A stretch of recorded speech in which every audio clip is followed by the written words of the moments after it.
Thank you for logging on to this broadcast on wellscountyvoice.com. Since the onset of COVID-19, we have all had to experience social distancing. And this is true with high school sporting events. Our school administrators are doing their best to keep our kids, teachers, administration, and their families healthy. We are honored to be a part of the solution to contain and overcome this, as well as promote our student athletes. We wouldn't be able to bring this broadcast to you if it wasn't for our sponsors you hear throughout the broadcast. Please shop their businesses, use their services, and tell them thank you. From Norwell High School in Ossian, welcome to another production of high school baseball on wellscountyvoice.com. Good afternoon, friends, and welcome aboard. Alongside Colin Schwartz, I'm Derek Decker, and it's a pleasure to be with you here this afternoon as the fourth-ranked Leo Lions are in town to take on the 7-4 Norwell Knights in the Northeast 8 opener. Should have a fun one here today. Leo has won 9 of their first 10 games of the season. They come in hot. Their only loss was in the back half of a doubleheader against Bishop Luers, so this should be a lot of fun here today. Norwell trying to build off a 16-7 non-conference victory here at home against Concordia yesterday afternoon. And Norwell will start Rocco Haynes, the guy that Norwell has been hoping to have back on the pitching mound here for the last week or so after Haynes battled some illness, and it was nice to have him back in the lineup as well last night. Norwell has scored in double digits in the run category in each one of its wins, and they have gone in single digits in each 4 of its losses. So obviously offensively minded is this Norwell group. It's a young team. Leo comes in, Colin, with not a single underclassman on the roster, so you know this is a team primed to have a good year. Yeah, that makes you excited for the future too. But, you know, going back to yesterday's game a little bit, you have to feel a little, I know we won by 9 runs, but you got to feel a little concerned coming into this game. Yeah. The way they, couldn't find it on the mound, a few errors out in the field. Sure. It just took them a while it seems like, to get locked in. That's not what you want for a tune-up game going into your NE8 opener. So they got to get figured out today. Let's join public address announcer Cheryl Goodmiller for tonight's starting lineups. Leading off for the Lions, number 6 and playing center field, Damian Gudekunst. Batting second, number 22, playing shortstop, Coden Brubaker. Batting third, number 9 and catching, Quentin Peters. Batting fourth, number 21 and pitching, Coley Stevens. Batting fifth, DH Tyler Papenbrock.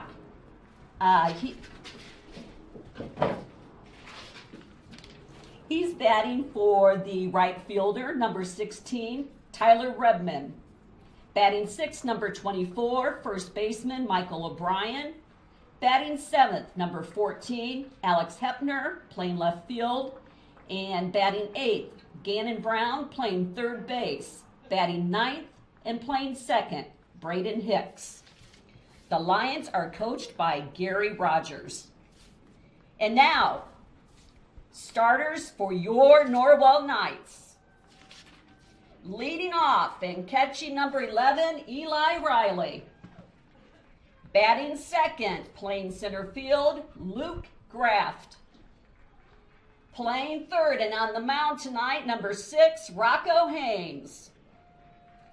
Batting fourth, playing third base, Brody Bolin. Batting fifth, the shortstop, Leighton Bailey. Batting sixth, playing first base, Josiah Leidig. Batting seventh, DH, number 2, Crew Bussell. Batting for left fielder, number 16, Bo Morgan. Batting eighth, number 17, playing second, Luke McBride. And batting ninth, playing right field, number 10, Cade Shelton. The Knights are coached by Dave Goodmiller and Jamie Feldheiser. Your umpires for today's game are... I'm Dr. Josh Bell from Corrective Chiropractic in Bluffton. My goal with chiropractic treatment is to make you feel and function better by providing neurostructural corrections to help put your spine back into alignment, to strengthen your nerve system, and to relieve nerve pain. We strive to help you heal and stay healthy for years to come. Our full-service chiropractic team in Bluffton provides corrective exercises, lifestyle advice, along with spinal and postural screenings. Hi, I'm Dr. Nick Altair, and I'm proud to join the team here at Corrective Chiropractic. Our goal is to figure out what is causing your pain and restore movement to the optimal level. From infants to older adults, chiropractic is a safe way to manage growing pains and other body trauma. Did you know that chiropractic care can strengthen your overall immune system? Give us a call at 260-353-1400. Chiropractic care can help you on your journey to the best version of you. Corrective Chiropractic, 360 North Main Street, Suite A, Dutch Mill Plaza, Bluffton, Indiana. Did you sprain your ankle playing with your kids last night? Have you had a nagging pain while training for an upcoming race? Or do you have an upcoming surgery? Indiana Physical Therapy understands how important and valuable your time is to you. At Indiana Physical Therapy, we can schedule you within 24 hours at any of our 19 convenient clinics. IPT has been a trusted part of your community for over 32 years. With trusted results, you can count on Indiana Physical Therapy to get you better, faster. You don't need a referral from your doctor, and all insurances are accepted, including Anthem. IPT is your choice for physical therapy. So what are you waiting for? Call Indiana Physical Therapy right now at 260-209-2464 to schedule an appointment, or go online to indianapt.com. Indiana Physical Therapy, where people go to get better. Back here in Ossian, and the starters once again, Norwell will line it up like this defensively today. Left to right in the outfield, it's Bo Morgan, Luke Graft, and Cade Shelton. On the corners of the infield, Brody Bolin and Josiah Leidig. Leighton Bailey and Luke McBride make up the middle infield, and Eli Riley starts behind the plate. Today's starter, Rocco Haynes Collin, a guy that's a hard-throwing righty, the senior, making his third start of the year, 11 strikeouts to 6 walks, mainly a strike-throwing guy, and he's got strikeout stuff against this Leo lineup today. Well, and today's looking a lot like yesterday. You got a warm day. The wind is blowing out considerably to left center field. Leo's a team that can hit. It's going to be a day where you got to keep the ball down, just like yesterday, or we could see another game with a lot of runs. Yeah, that's right. There were 15 combined walks yesterday between the two clubs, and obviously that's not what either head coach wanted to see. Matt Urban still had his group here by the time we had exited and packed up all our stuff last night, obviously frustrated with the way his cadets competed last night, even though they were very much in the game, obviously took an early lead and then closed the gap once again in the second inning before Norwell pulled away for good. But Rocco Haynes on the mound for the Knights today. Leo Lions will send Gutekunst, Brubaker, and Peters to the plate in the top half of the first inning. Again, their only loss is to Lures. They have wins over Fremont and a doubleheader sweep at Warsaw last week.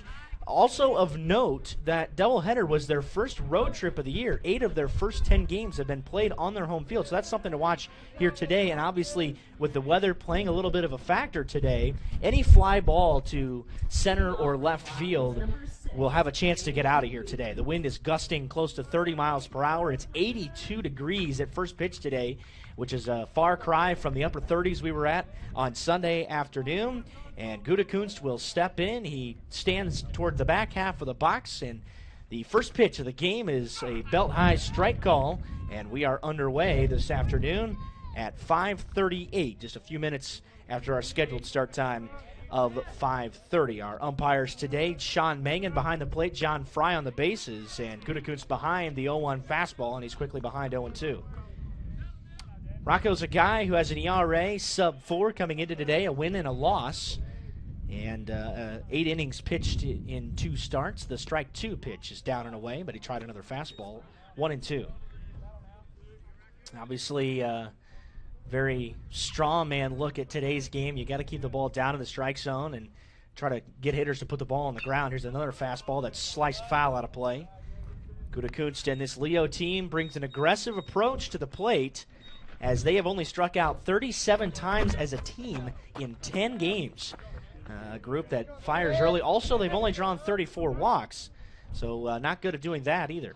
This ball is popped up into shallow right down the line. Here comes Shelton. He's not going to make it, but it drops a couple feet into foul territory. Nice at bat here from Gutekunst to lead things off this afternoon. Gutekunst is playing at Indiana Tech next year. He will join teammate Coley Stevens, a fellow senior who leads the Lions, hitting close to 450 on the season. He'll play at Indiana Tech as well. Rocco Haynes comes set at the belt. The 1-2 pitch once again. Fastball grounded up the middle. A two-hopper to Leighton Bailey. He gloves it cleanly. The throw is a bit low to first, but Gutekunst is out by half a step, and one gone here in the first inning. I think Haynes got away with one there.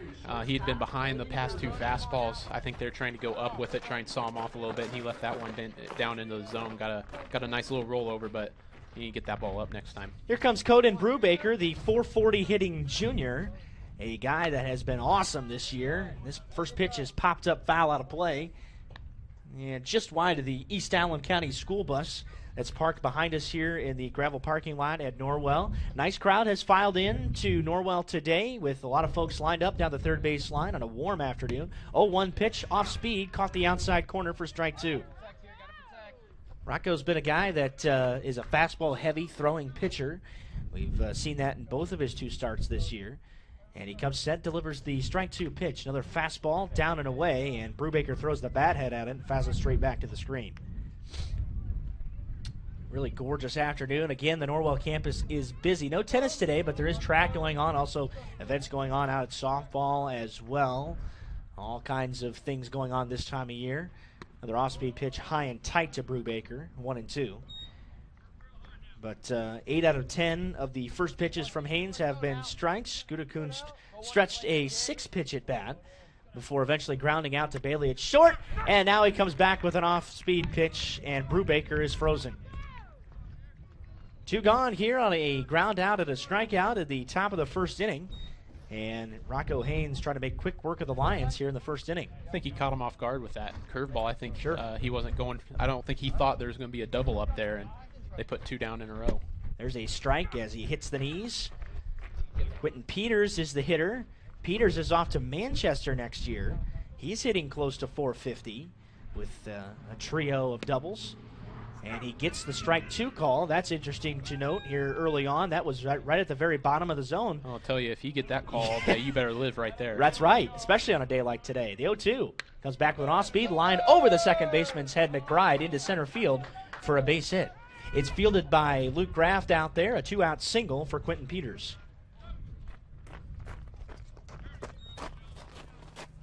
Good approach there. You got to think Haynes was looking to go out of the zone a little more than that on that pitch, but good piece of hitting. And you can live with a two-out single if you're Haynes. That two-out single isn't going to kill you.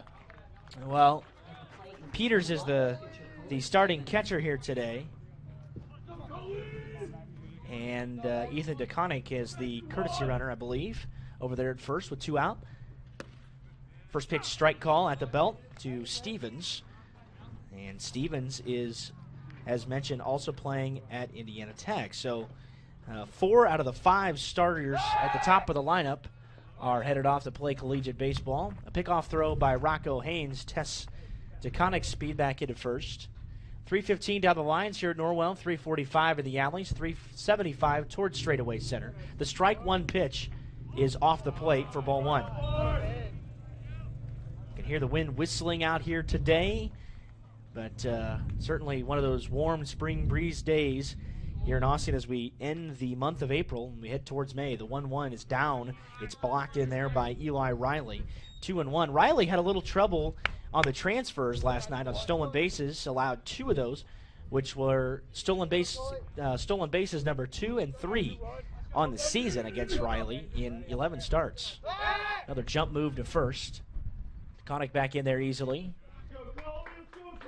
Coley Stevens ahead of Rocco here, 2 balls and a strike. Pitch number 18 of the first inning coming to the plate. And it's a fastball that hits the knees for strike 2. If I'm Eli Riley, I'm expecting the runner to go right here. You got 2 strikes and 2 outs. Might not be a bad time to try and swipe one, get a runner into scoring position. 2-2, 2 out here in the Leo first. That pitch misses just down, and he runs the count full against Stevens. Well, now we'll be moving for sure. Yep. No doubt about that. This is going to be a day where Rocco Haynes and probably several other players lose their hats. They're pitching right into the wind here today. And the payoff. It's down, but it's fouled back by Stevens. You can definitely tell the approach of the Lions offense is just try to get the bat head out there and put the ball in play. They're so good at doing that and forcing defenses to really sit on their heels, as almost half of their runs they've pushed across this year have been unearned. 3-2 pitch, caught the knees, called strike 3, and Rocco Haynes makes pretty quick work of the Leo top of the lineup. Quentin Peters gets a 2-out single, but they strand him, and we go to the bottom half of the first. Scoreless here in Ossian on WellsCountyVoice.com, part of the Voice Sports Network and the IHSAA Champions Network. Nick Huffman, a Bluffton High School graduate, is ready to help you buy, sell, or build your dream home. If you're ready to start a new chapter in your life, now's the time. With historic low interest rates, houses are moving at lightning speed. Whether you need single-family, multifamily, agricultural, commercial, property management, mixed use, or land development, give Nick a call or text at 827-8255 or send him a message on Facebook at Real Estate by Nick Huffman. Nick is located at the Steffen Group at 107 West Market Street in Bluffton. His number again is 827-8255. At Corrective Chiropractic, we offer individualized treatment plans for patients of all ages, from infants to elderly, and even during pregnancy. Have you ever experienced a workplace, sports, or auto accident, or just keep suffering from chronic pain? Corrective Chiropractic can help. Knee, neck, shoulder, or back pain, headaches, migraines, allergies, muscular tension? Corrective Chiropractic can help. I'm Dr. Josh Bell from Corrective Chiropractic, serving Bluffton, Yoder, Decatur, Bern, Montpelier, and the surrounding area to help you feel and function better. Schedule your appointment today at 260-353-1400 and let Corrective Chiropractic help you along your journey to health and wellness. Corrective Chiropractic, 360 North Main Street, Suite A, Dutch Mill Plaza, Bluffton, Indiana.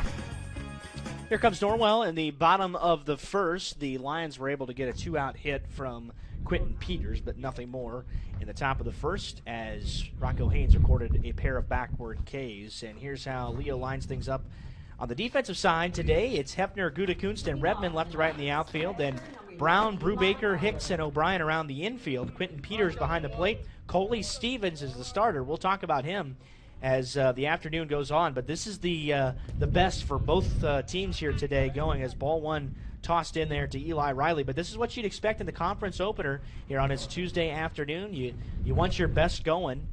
And the 1-0 to Riley is ball two. And Riley's ahead here. Coley Stevens in 18 innings, making his fourth start, has struck out 37 batters in 18 innings to just 5 walks. The 2-0 is a strike call, thigh high on Riley.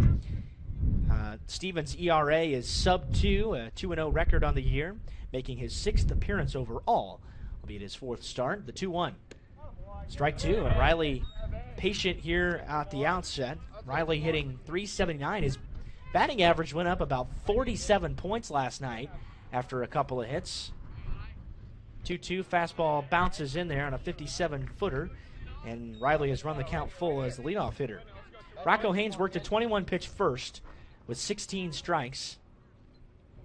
A big deep breath by Coley Stevens, and he's into the line for the payoff. It's a fastball that's lifted in the air towards right, not deep. Playable out there for Tyler Redmond, and he hauls it in. The lefty right fielder makes the grab for the first out.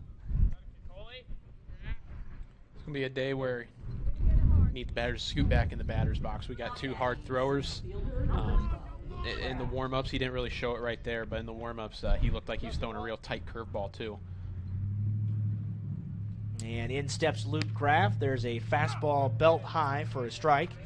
Stevens is of stocky frame. He's short and stands in a hybrid mechanic on the mound away from the rubber, and that has become legal recently in high school baseball. For a couple of years, it was outlawed during when it first emerged several years ago at the college level. It was not legal in high school. The 1-1 catches the knees for strike 2. But Stevens utilizes that with basically one foot touching the rubber, the other one not, as he stands on the first base side. Leo in their road purple with black numerals, white outlines, and Graff takes strike 3 right at the knees. And Graff did not take the bat off his shoulders. Very unusual of Graff, but still trying to adjust here. First time through against Stevens. We got two pitchers working at a pretty good pace right here, don't we? You know, just a night and day contrast from last night. I mean, we are moving at such better pace. There's a hard fastball that dives down and in against the 3-hitter Rocco Haynes, who has just torn it up. 621 on base percentage, close to 700 here through 9 games for him. He missed a couple games with illness last week at Parkview Field and then, of course, at Angola on Friday. This is the second of a scheduled 6-game week for Norwell, although the rain might play a factor against Belmont on Thursday night. The 2-0 pitch is called a strike, so there it is. And that has consistently been called a strike, and you know, that could contribute to a pitcher's duel today. Sean Mangan has given that pitch every time it's been down there. And for what it's worth, as this pitch is lined towards second, one hopper towards Hicks, he fields it cleanly. That's a 14-pitch, 3-up, 3-down first inning for Coley Stevens. And both teams go down quietly in the first. We're through 1, no score on WellsCountyVoice.com. Always going to have sibling rivalry, and it's no different with the Heidi brothers. They went and built 2 dealerships right next to each other and filled them up with new Chevys, Jeeps, Buicks, Chryslers, Dodge Rams, and more. And some of the best late model pre-owned vehicles around, just so they could compete for your business with service, selection, and price. The choice is yours. Heidi Automotive Group in Bluffton, just 20 minutes south of Fort Wayne. Bluffton Roofing Incorporated prides themselves on developing a long-term relationship with their customers, listening to their needs and suggesting the proper course of action, be it preventative maintenance, repair, or replacement. Bluffton Roofing and owner James Worth are GAF certified and are certified weather stopper roofing contractors. Bluffton Roofing is fully insured, protecting you and your home. Call 824-3564 or 307-6313. Bluffton Roofing Incorporated. Quality first home improvements. Back here at Norwell, we were just talking a little bit during the break how much of a difference it was from last night's game. Again, 15 walks, and that game just drug. Lasted over 2.5 hours. Norwell won 16-7. And it'd be hard to imagine either team getting close to 10 runs today. These two teams have split the series since Leo joined the Northeast 8. Both teams have won twice. Leo took down Norwell in a bit of a beatdown here in 2019, 11-1. It's the only game that has been decided by more than 2 runs since Leo joined the league back in 2016.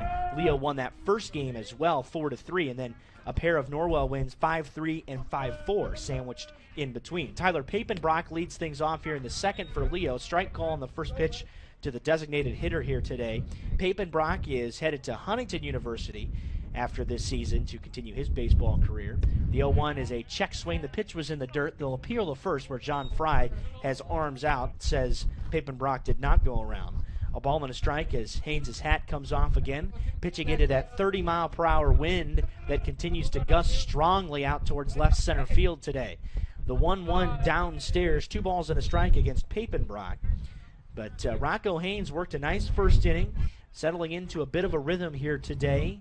And there's just not a cloud in the sky. You know, if it had not been for this significant wind that will play a role as a swing and a miss by Papenbrock makes it 2-2, you know, this would be just about a perfect day to play baseball. But we're in the lower 80s, which is unusual for this time of year. It's been unusual all around this week. We were well below average this weekend. And then things warmed up yesterday in the lower 70s. We're in the 80s today. 2-2 up and away to Papenbrock, and he runs the count full.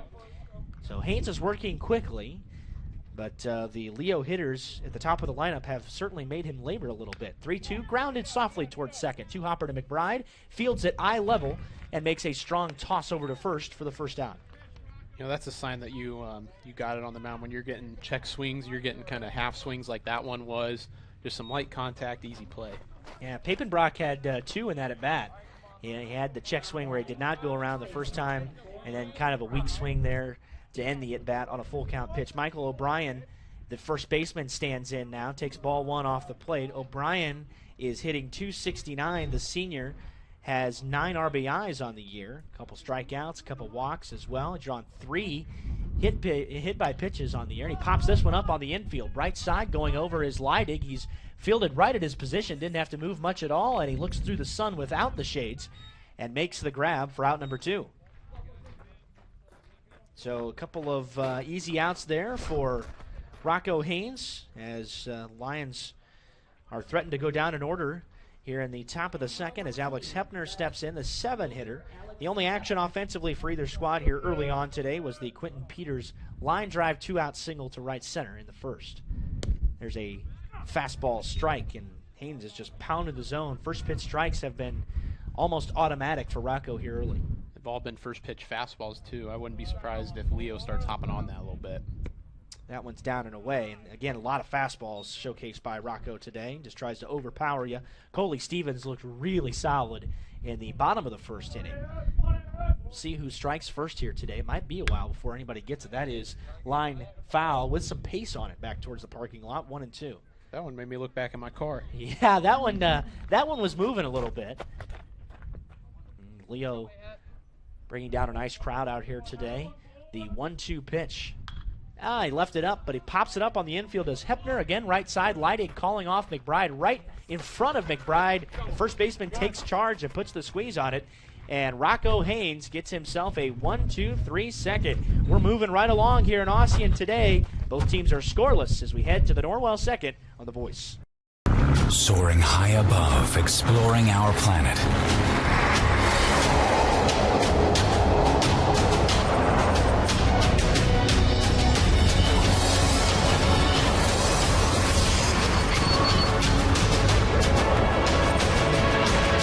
Professional timepiece designed to take flight. Citizen ProMaster. Go beyond.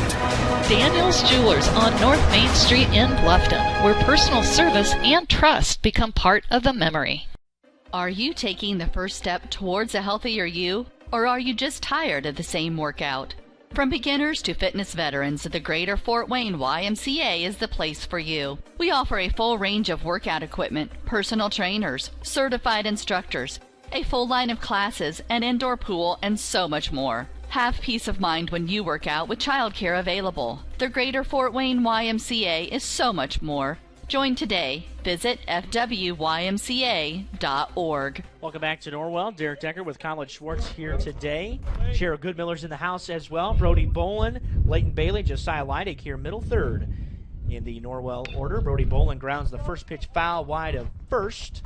And these guys are both working with nice pace, and this is what high school baseball is all about. A conference game here, again, as we've been talking about all year, this has been really earmarked on the schedule for both of these clubs because this has got a chance to go a long way in determining the outcome of the league. Both these teams are at the top here. Leo 9-1, Norwell 7-4 before conference play has begun. The 1-1 pitch is high, but it's grounded up the middle. Diving attempt given by Brubaker, but it tips off his glove and into shallow center field. And Brody Bolin is on with a leadoff ground ball single. I like the approach there from Bolin. I think going after watching that first inning, he knew that he was going to have to attack early if he was going to get something. Yeah. And he attacked those first 2 strikes. And he's able to get himself a nice base hit. See if Norwell can get rolling here. And here comes Leighton Bailey. Bailey is hitting .333 as he continues his struggles over the last week and a half. After a really hot start, he squares around to bunt before this pitch is thrown and then pulls it back late. The pitch was high at the letters and off the plate. Well, Brody Bolin, not a real threat to run. He does have a stolen bag on the year, but not a significant threat down there. Steal a base. And I would guess Bailey probably not squaring around to bunt here again.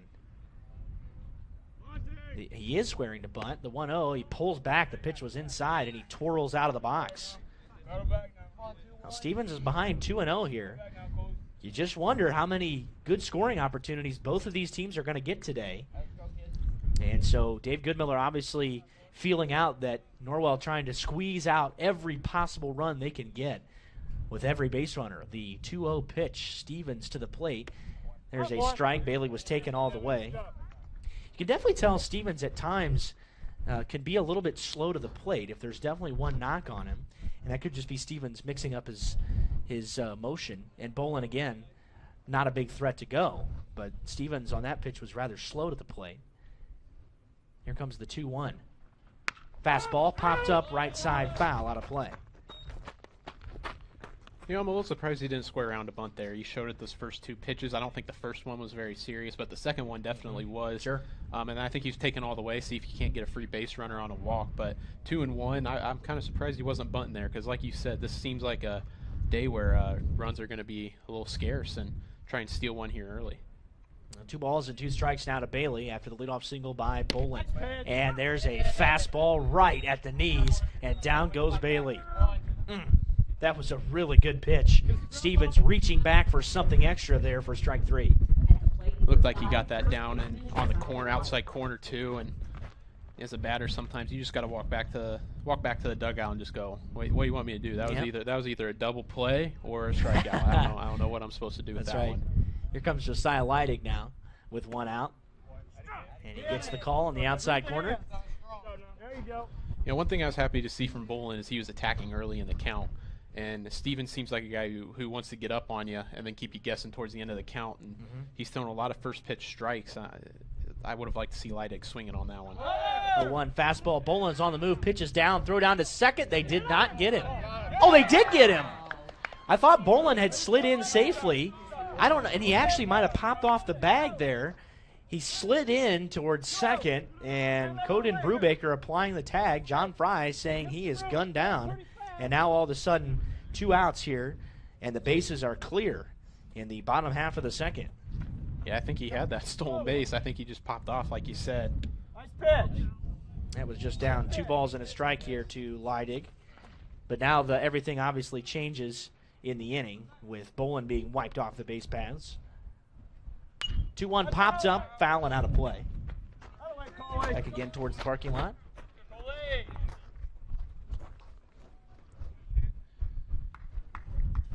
Stevens is trying to, and has an opportunity here to face the minimum through 2. And Leidig checks up here on the 2-2 pitch that was high and tight. And it's 3-2. Just 22 minutes in to this game. We weren't even out of the top of the first last night at this point. And we are blazing our way towards the 3rd inning. The payoff pitch coming to Leidig. Fastball popped up again, and it will float foul and out of play. Yeah, there it is. Solid contact right on the 2007 state champs bricks out here. That's right behind our open door at the press box today with temperatures in the lower 80s. Payoff, grounded sharply towards third. Brown reaches his glove towards the ground, sticks it, makes a high throw, and O'Brien holds the bag. That was a nice defensive effort all around by both Brown at the hot corner and O'Brien to hold the bag at first. And that's how the second inning comes to an end. We're through 2. We're still scoreless here on WellsCountyVoice.com. I'm Dr. Josh Bell from Corrective Chiropractic in Bluffton. My goal with chiropractic treatment is to make you feel and function better by providing neurostructural corrections to help put your spine back into alignment, to strengthen your nerve system, and to relieve nerve pain. We strive to help you heal and stay healthy for years to come. Our full-service chiropractic team in Bluffton provides corrective exercises, lifestyle advice, along with spinal and postural screenings. Hi, I'm Dr. Nick Altair, and I'm proud to join the team here at Corrective Chiropractic. Our goal is to figure out what is causing your pain and restore movement to the optimal level. From infants to older adults, chiropractic is a safe way to manage growing pains and other body trauma. Did you know that chiropractic care can strengthen your overall immune system? Give us a call at 260-353-1400. Chiropractic care can help you on your journey to the best version of you.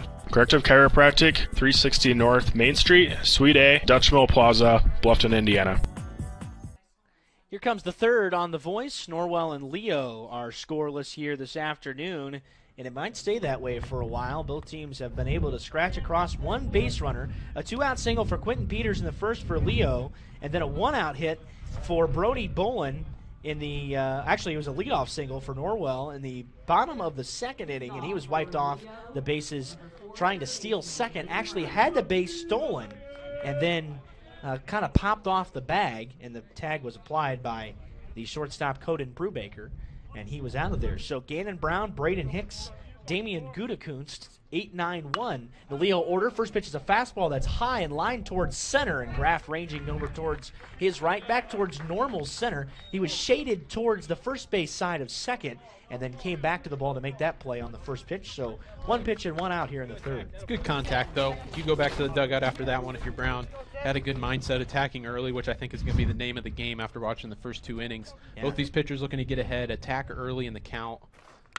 Yeah, there's another attack. It's popped up. This is going to be a foul territory. Brody Bolin backpedaling, now coming back towards the line and makes a basket catch for out number 2. We're going to get a 3-pitch inning? Well, those should never exist. Yeah, this one better be right down the middle, and you would think one is taking all the way absolutely. Here.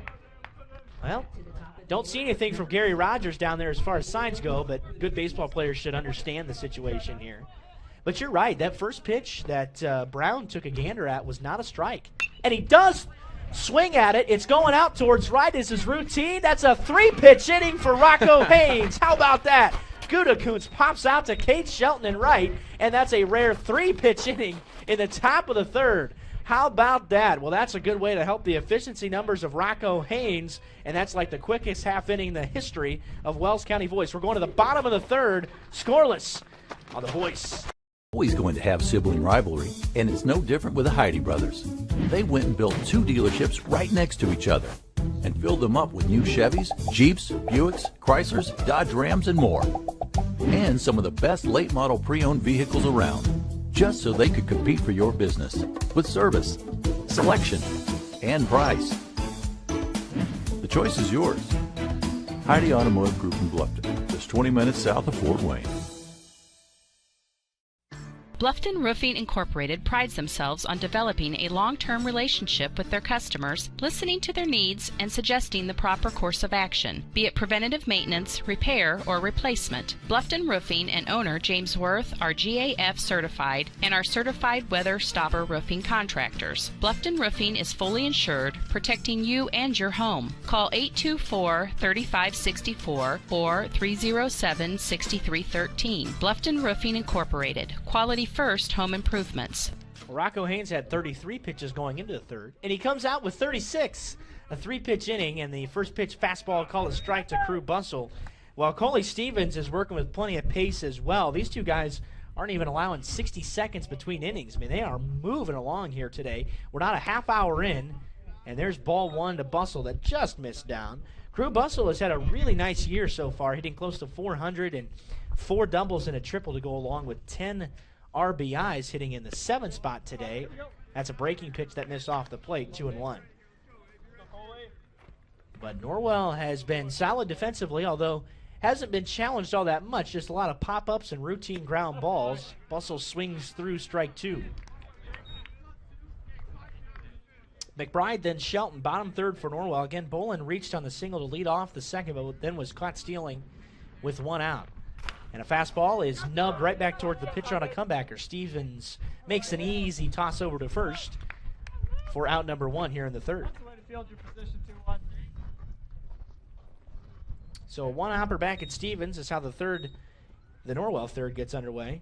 Now at the plate, second baseman. And here comes Luke McBride. I think he might have broke his bat on that one, Derek. I think you're right. The home plate umpire, Sean Mangan, came over to Dave Goodmiller and said something. Crew Bustle still kind of looking around in the dugout at that. Dave Goodmiller over towards the bench at this point. The first pitch to McBride is picked off the dirt for ball 1. Yeah, you're right. Both these guys attacking with first pitch fastballs almost exclusively here today. Definitely the first time through the lineup, that's what you're going to want to do. It's fouled out of play. Well, neither guy has blinked through the first time through the order.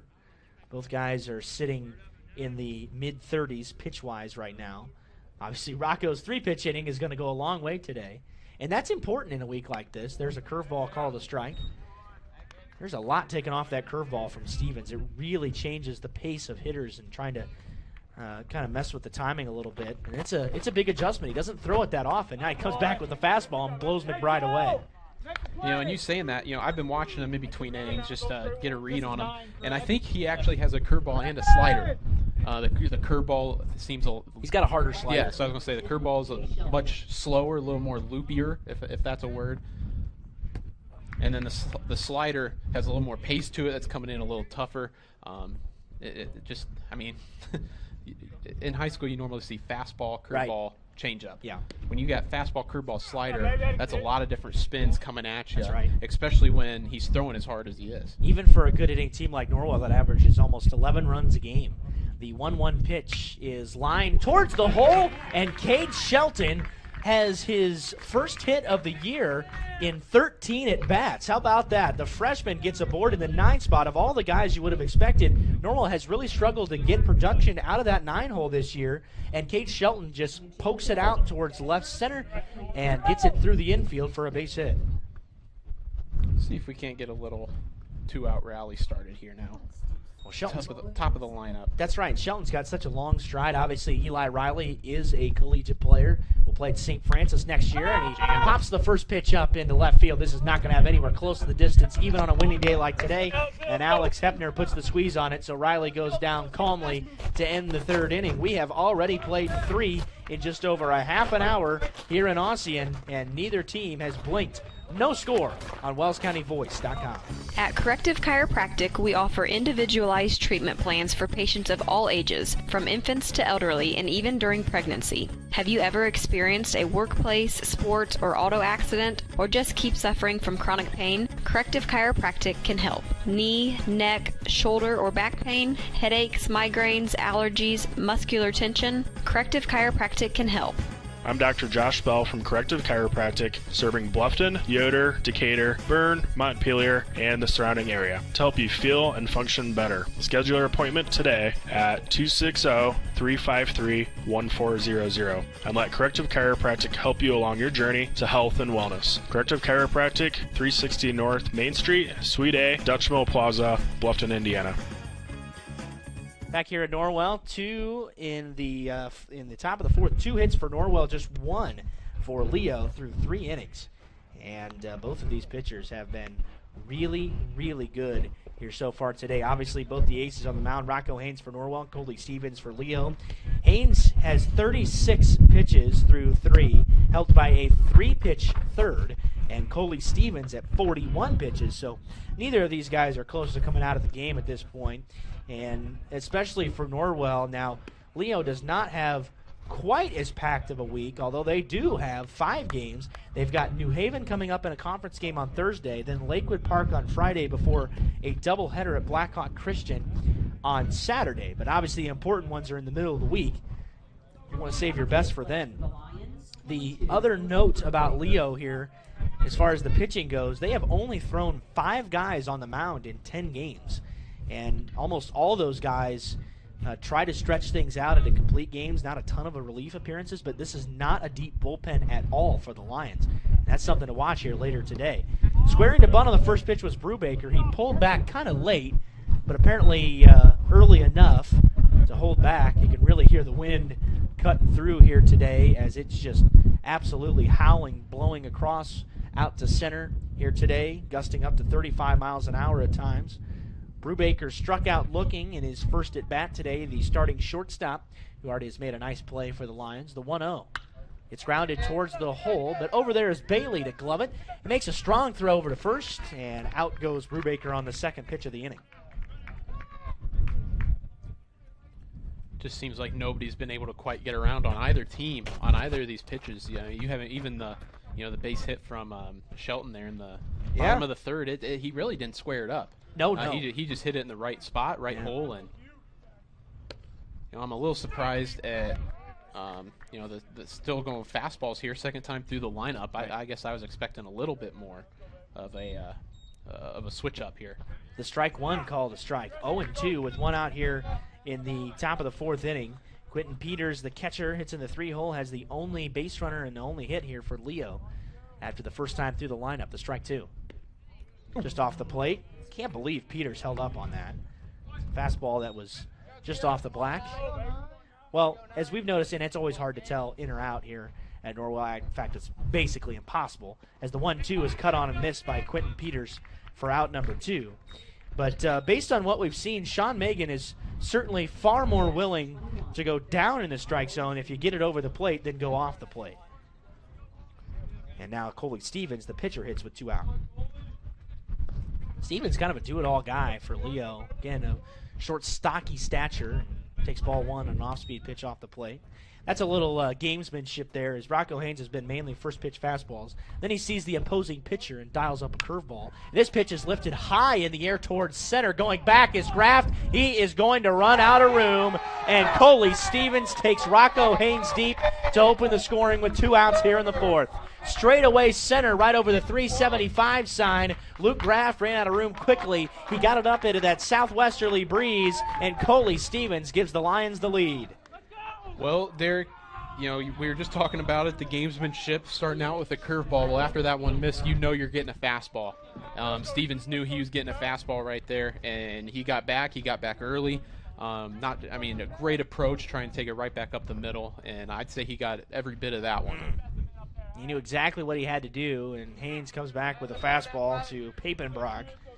But that's a future Indiana Tech Warrior. The strike one bounces way in there. That was way short.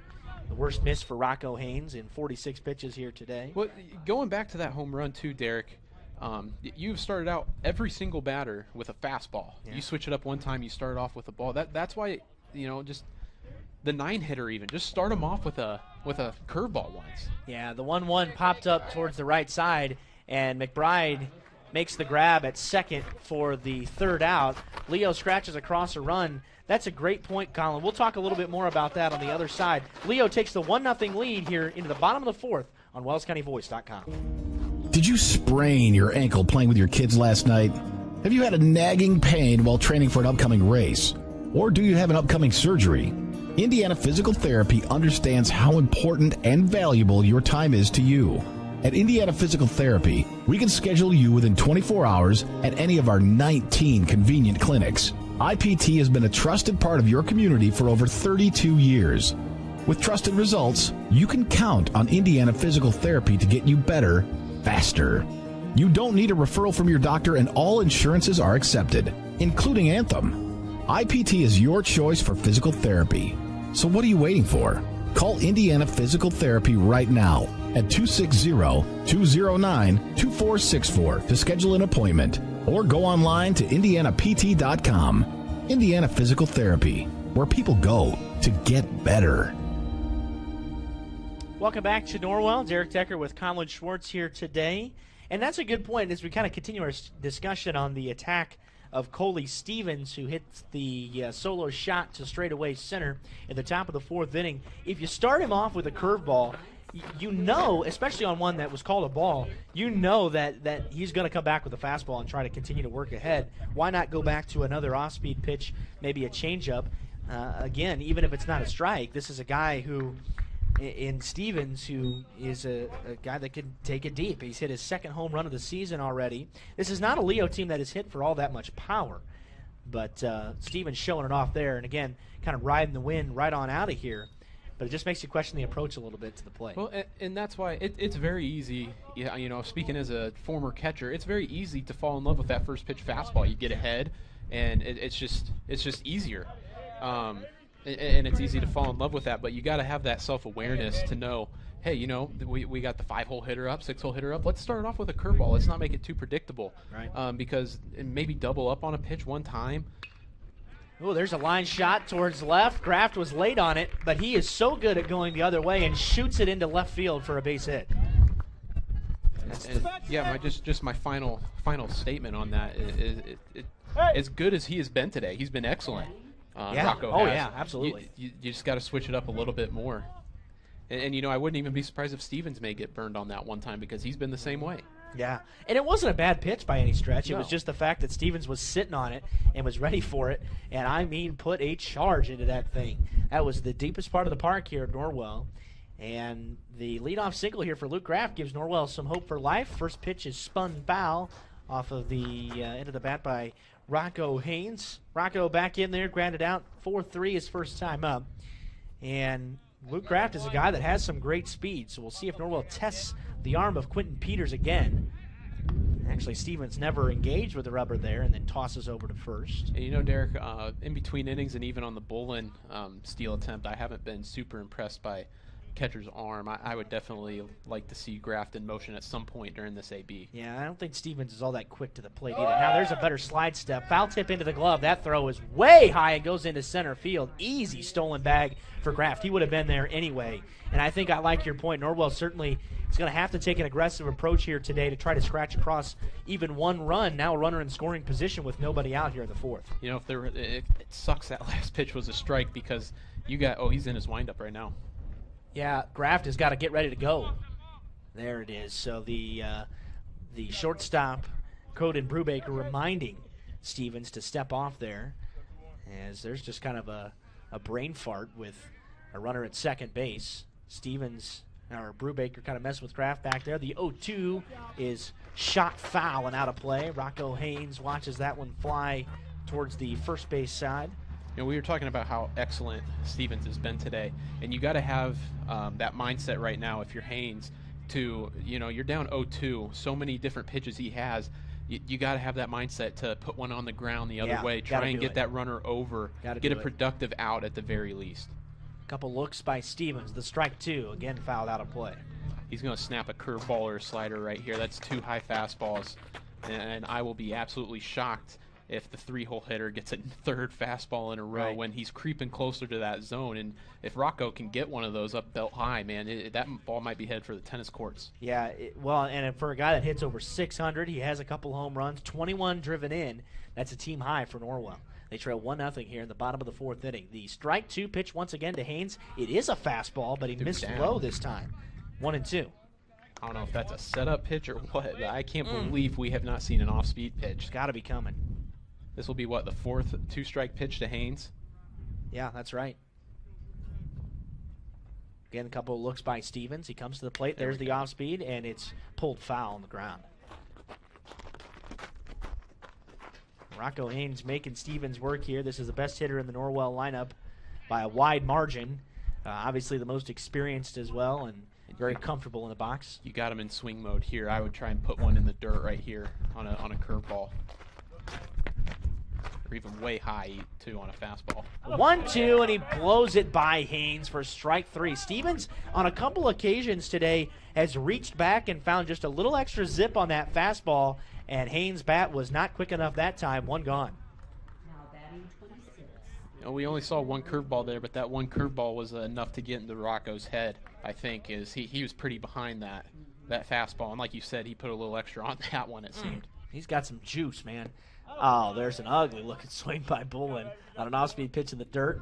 Sitting first pitch fastball right there. Yep. It's a good switch up here to the 4-hole hitter. That was a nice time to switch up the count one, or switch up the first pitch. Stevens takes a look out there at Graft, who has a wide lead at second, but they're not holding him close. And now he takes off for third. The 0-1 swung on a miss. The throw down to third, not in time. Nice tag applied, but Graft has such breakaway speed, heading right into the wind, and now the Knights are a fly ball away from tying the game. Well, they're really fly ball, ground ball. Oh, they're playing in right here, aren't they? How about that? This game runs are at a premium. It just still feels so early in the game, but we're in the fourth inning. You're right, it's right. Trying to cut down the run, but a fly ball would tie the game here more than likely. The 0-2 to Brody Bolin. Fastball popped up. That was well outside the strike zone, and Bolin takes that one out of play. Normally I would say here comes a curveball, but after watching that at-bat with Rocco Haynes, he might go right back up there with that curveball. But you got the infield in, and you need a ground ball or a strikeout. If you trust your catcher, just put one. I would put one in the dirt. That's personally what I would do. And the 0-2.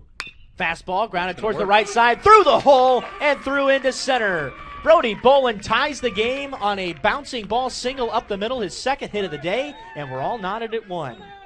Just too many fastballs, Derek. I don't understand the approach. I just don't know what to say. I can't believe how many fastballs they're throwing. He really trusts it, but at some point, second time through the lineup, they're gonna figure it out. They're gonna get the timing down at some point, especially in that top of the lineup. These are both teams that are good hitting teams. There's another check swing on the first pitch by Leighton Bailey, and he went around for strike 1. Luke Graff swiped his 6th and 7th bags. How important is that, getting him into scoring position? Norwell didn't have to do any other work other than let Graff run. And that's what got the game tied at this point here in the 4th inning. The strike 1 pitch is fouled out of play over the Norwell bleachers behind the plate today. Brody Bolin out there at first with 2 hits today. Norwell's gotten 4 of them here off of Coley Stevens, but they've been pretty much spread out. Leo got the solo shot by the same Stevens in a cleanup hole in the top of the inning, but Norwell responds with a run of their own, still threatening here with 1 out in the bottom of the inning. Stevens comes set at the chin, delivers the strike 2 pitch. Late swing by Bailey, and he is gone on 3 pitches.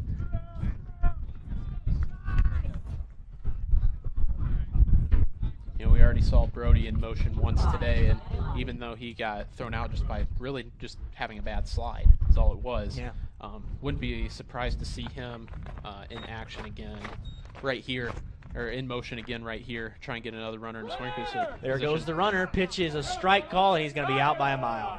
Good throw this time by Peters, and Bolin cut down for the second time on the bases. Will end the bottom of the 4th inning, so Norwell is able to tie the game, but they get nothing more. We're already on to the 5th inning here on WellsCountyVoice.com with 9th-ranked Leo and Norwell all tied at 1. Soaring high above, exploring our planet.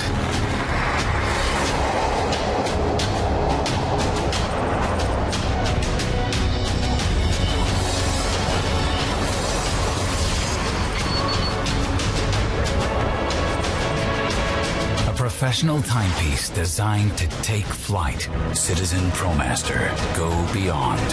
Daniel's Jewelers on North Main Street in Bluffton, where personal service and trust become part of the memory.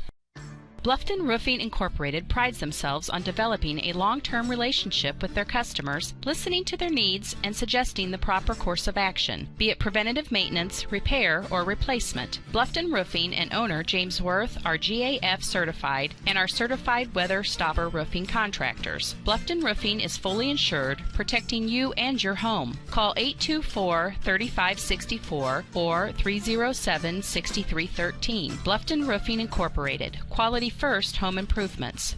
Well, we're only 47 minutes in, but we're already in the top of the 5th inning, and we have really moved along here today. Both teams get a run in the first of the day, both in the 4th inning. A solo shot by Coley Stevens in the top of the inning, and then Norwell is able to get a run of their own on the RBI single by Brody Bolin. Just a ground ball right up the middle, but the infield was pinched in, trying to cut down the run at the plate. Now the first pitch to Michael O'Brien, the first baseman, is fouled straight back to the screen. He popped up to the first baseman his first time up. So did Alex Hepner. And the strike 1. Off-speed pitch called strike 2.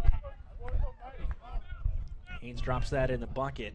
This has been a really nice pitchers matchup to watch here today, the way both these guys are working. Oh, and he got O'Brien to chase way high, climbs the ladder for the fastball, and down goes O'Brien. That's what that second pitch curveball do for you. One that starts high, breaks down into the zone, and then you throw a fastball up that looks like that same curveball, and you're like, man, that's going to drop in there. I can't let it go again. Just a good sequence of pitch calling right there. Here comes Alex Hepner in the 7 hole for the Lions, the left fielder. Hepner is hitting .348, and he flies the first pitch out towards center. Routine play for Luke Graft as he shades to his left and the first base side of second and hauls it in for out number 2. A lot of first pitch swings here for Leo. You know they understand what's going to come, and that's kind of been the approach here today. We knew this is a team that doesn't strike out much, even though Rocco Haynes has gotten several guys to chase. He's gotten 4 strikeouts on the day so far here as we're in the top of the 5th with 2 out. But for the most part, Leo just kind of moving right along, understands what's coming early in the count and attacking it.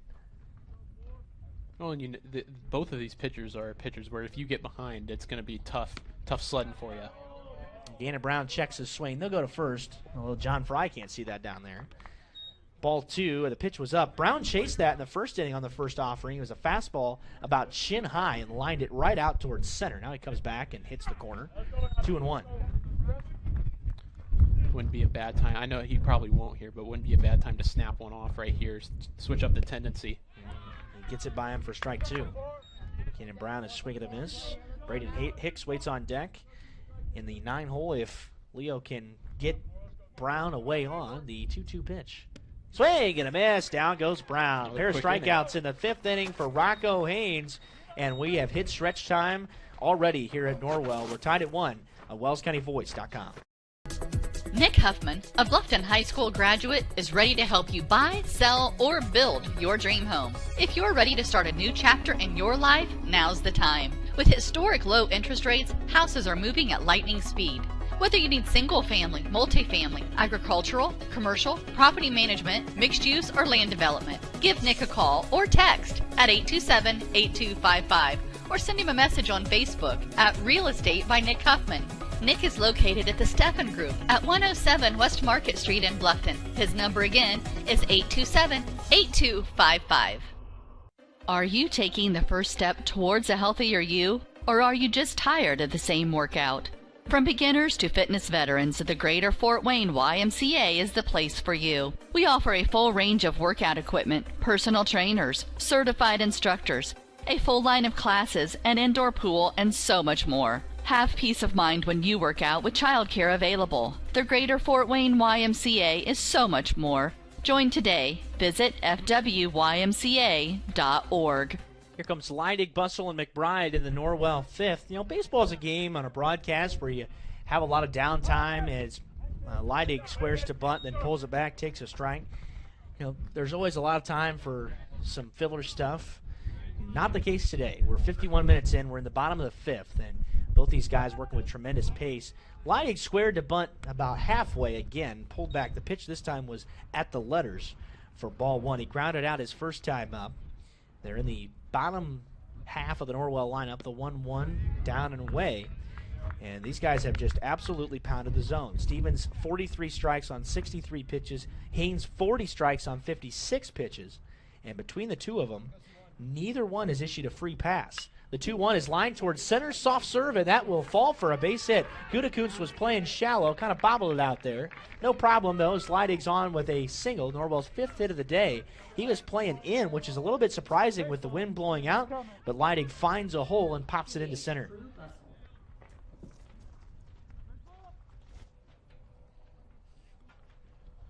I will be shocked if Bustle isn't bunting right here. Yeah. Try and get yourself ahead. Got to do it. Maybe even swipe it back, though, too. That's true. That's true. Yeah, they tried it with a pickoff. That throw was almost wide. Leidig has stolen 3 on the year. This has not been a Norwell team willing to run all that often, averaging just 2 stolen bases per game, with 23 coming into today. But Graff stole 2nd and 3rd in the same inning to push across that first Norwell run. Bustle is squaring to bunt and bunts it foul towards 3rd, and it bounces towards the Norwell dugout. Such a big situation for the senior. With the speed of Leidig here, Derek, I think I would try and swipe it back here and then bunt after that. Another pickoff throw. Almost got him. That was a good move. The best of the day by Stevens on a jump move. And Leidig continues to get a wider lead away from first. But they're just, we'll see if Crew Bustle again squares to bunt. I kind of am on the same page with you, Colin. I try to swipe it first. He bunts it, kind of pops it up, but gets it down. This will get the job done toward the first base side. It's picked up by the pitcher, Coley Stevens. An easy little shovel over there to first for out number 1. So it wasn't the prettiest looking for Bustle, but he got the job done, and the Knights have a runner in scoring position to potentially take the lead here with 1 out. Luke McBride's going to have to swing up or speed up his bat from his last at bat because he was way behind. 3 straight fastballs. Yeah, way behind. Stevens delivers a first pitch fastball, and he shoots it towards right, and it finds a hole for a base hit into center. Leidig hits the bag at 3rd. He's going to try to score. The throw is cut off, and the relay is too late, and scoring from 2nd is Leidig. McBride gives the Knights the lead on an RBI single. Well, he sped up his bat, Derek. It's a great piece of hitting. Just not trying to do too much with it. Take it right back up the middle. That's a huge play in this game, and that sack bunt is looking very, very good right now. And you know that's one where you get back in the dugout and you thank Bustle. Again. No kidding. And you know there was some defensive mistakes there as the transfer was too late. You could almost have let that throw not get cut off and try a one-hopper to the plate. And by the time the throw was cut off and then transferred to the plate, they had no shot at getting Josiah Leidig, who has good wheels coming around 3rd. 1 out now. Norwell in front of number 9 Leo 2-1. First pitch is fouled straight back. That caught a piece of the glove of Quentin Peters. Apparently that was the ball, but Kate Shelton stands at the back of the box. Peters has been creeping forward a little bit, and that wasn't all that far away from catcher's interference, and now Shelton moves to the front of the box. Right at the front. He was standing towards the back at the beginning of the game. He is going to bunt. 0-1, he pulls back, and it's called a strike.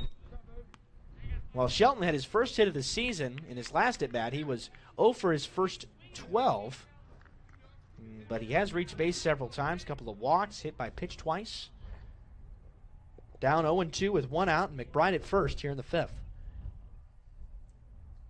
Couple checks of the runner by Stevens. The off-speed just tapped foul as Shelton caught a piece.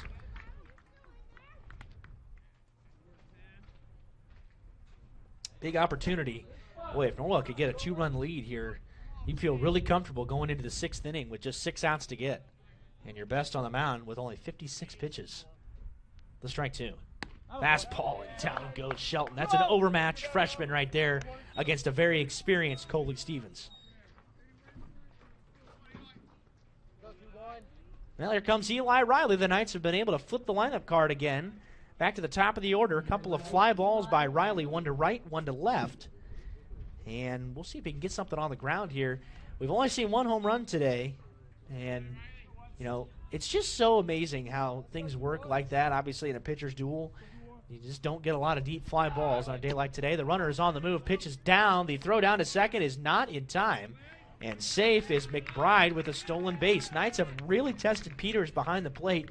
That was a storyline we brought up early in the game, and Dave Goodmiller has caught on to that, and Peters is just a little bit slow back there. His arm is not elite by any stretch, and the Knights steal another bag.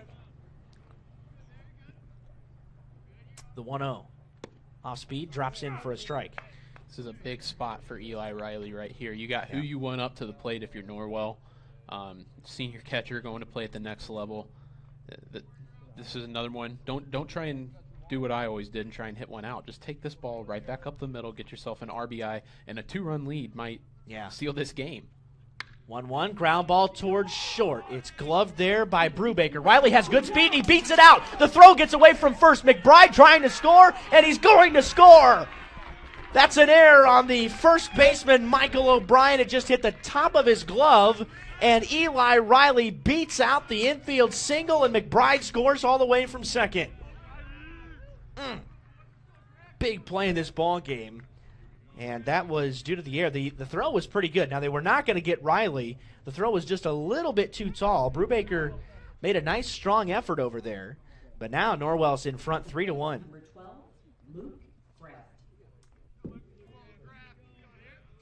So no RBI for Eli Riley, but that doesn't matter because it gives Norwell a 3-1 lead here. They better keep a close eye on Eli because I think he might be stealing again here. Oh, yeah. This is the guy that led the team in stolen bases. Swing and a miss by Graff. Riley easily into second. And now Norwell bullying Quentin Peters. Just absolutely no chance for the catcher on that one. He had a huge lead, got a great jump, and then, like you said, not the best of arms. That was just too easy for Eli. That was very easily predicted. He could have almost went for a pitch out on that one. Right. Set at the chin is Stevens.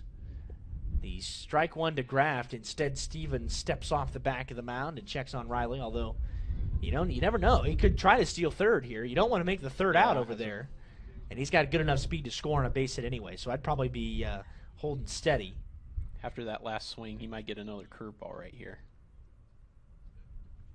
The 0-1, he hits a fastball and got the call at the knees, 0-2. Nice pitch by Stevens. It's a beauty.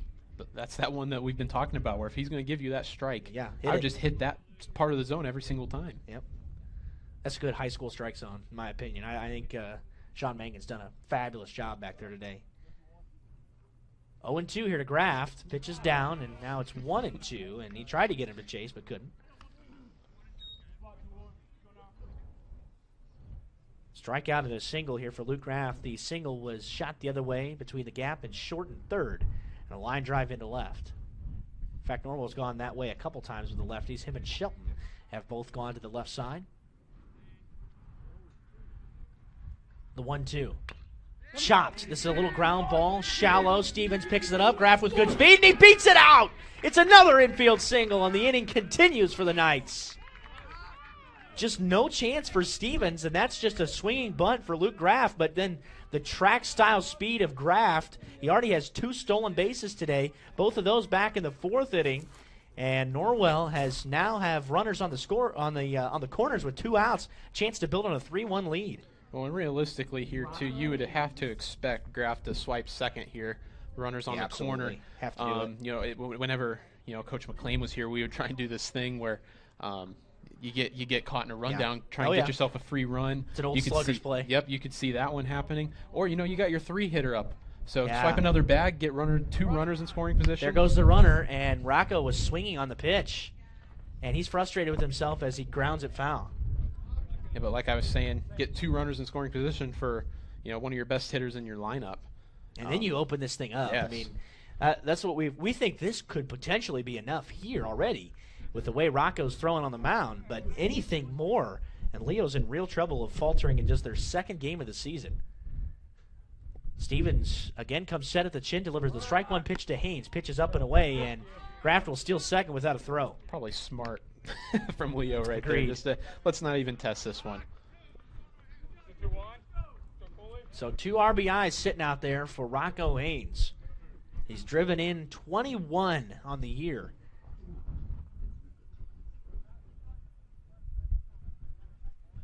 Off-speed pitch, grounded weakly towards third. This is going to be a tough play. Charging to cut it off is Brown, and the throw is high, and it pulls O'Brien off the bag. That's going to score another run. That's the 2nd error of the inning by Leo to continue the rally here by Norwell. It's 4-1. This time a good effort by O'Brien to even snag that thing, but he could not hold the bag, and the Knights build on the lead. Now running number 3, Nathaniel Whirling. Batting 26, Brody Boland. Well, and then we're right back in the situation we were just in, weren't we, Derek? You're going to get probably another stolen base here. Put yourself in a position to maybe make this 6-1 going into the 5th. Courtesy runner is Nathaniel Whirling for the Knights. You're right, he's probably moving on the first pitch. Why not? As Peters threw out Boland twice. One of those was kind of a fortunate play for Peters. The other one, Boland just didn't get a good jump on. And first pitch is an off-speed ball called a strike. Boland has singled twice, both times up the middle here. The last time the infield was pulled in on the cutout of the grass trying to cut down the runner at the plate. Norwell has scored 3 here in the bottom of the 5th inning on a couple of Leo errors. The strike 1. Outside, 1-1. And Boland has had one of the best days at the plate of the year. He is a young guy and has just been up and down at times with his plate appearances. He gives some really quality at-bats, and then at times he doesn't, and that's just part of being a sophomore. But today, both of his at-bats have been really good and productive against Coley Stevens. The 1-1 pitch. Fastball fouled straight back. Whirling was on the move on the play. And he'll trot back to first. It's 1-2. 4 runs on 8 hits for the Knights, a run on 2 hits, and now a couple of big Leo errors here in the top, or rather the bottom of the 5th inning. Brody was right on that fastball right there, fouling it straight back. If I were him, I'd be expecting something off speed here. And here comes the 1-2. Fastball fouled out of play. I have not understood the pitch calling from Leo here today. I don't know if a lot of fastballs. I don't know if the catcher's calling it or one of the coaches are calling it, but looks like a coach as Quentin Peters looks towards the dugout. I guess I just don't understand it. Stevens now at 85 pitches. The 1-2. Off speed again, and he gets Boland to swing and miss. And finally, the Lions are able to get out of the inning, but Norwell piles on 3 as we head to the top of the 6th. The Knights trying for their 2nd upset over a ranked team this year on WellsCountyVoice.com. I'm Dr. Josh Bell from Corrective Chiropractic in Bluffton. My goal with chiropractic treatment is to make you feel and function better by providing neurostructural corrections to help put your spine back into alignment, to strengthen your nerve system, and to relieve nerve pain. We strive to help you heal and stay healthy for years to come. Our full-service chiropractic team in Bluffton provides corrective exercises, lifestyle advice, along with spinal and postural screenings. Hi, I'm Dr. Nick Altair, and I'm proud to join the team here at Corrective Chiropractic. Our goal is to figure out what is causing your pain and restore movement to the optimal level. From infants to older adults, chiropractic is a safe way to manage growing pains and other body trauma. Did you know that chiropractic care can strengthen your overall immune system? Give us a call at 260-353-1400. Chiropractic care can help you on your journey to the best version of you. Corrective Chiropractic, 360 North Main Street, Suite A, Dutch Mill Plaza, Bluffton, Indiana.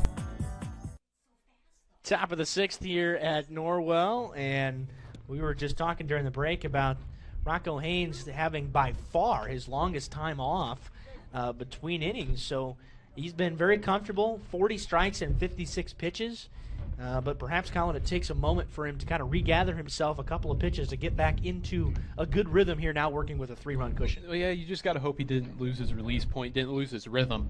He had a great rhythm going through the first 5 here, working fast. They had a 3-pitch inning. If I'm not mistaken, he had one that was like 6 or 7 pitches. Real quick ones. So let's hope he didn't lose his rhythm. Let's see if he can find it. We're facing 9-1-2, so once we flip this back over, we're going to see what kind of release point he has on his breaking ball. Braden Hicks leads things off in that 9-hole, tries to bunt on the first pitch and squares it up, but foul wide of third.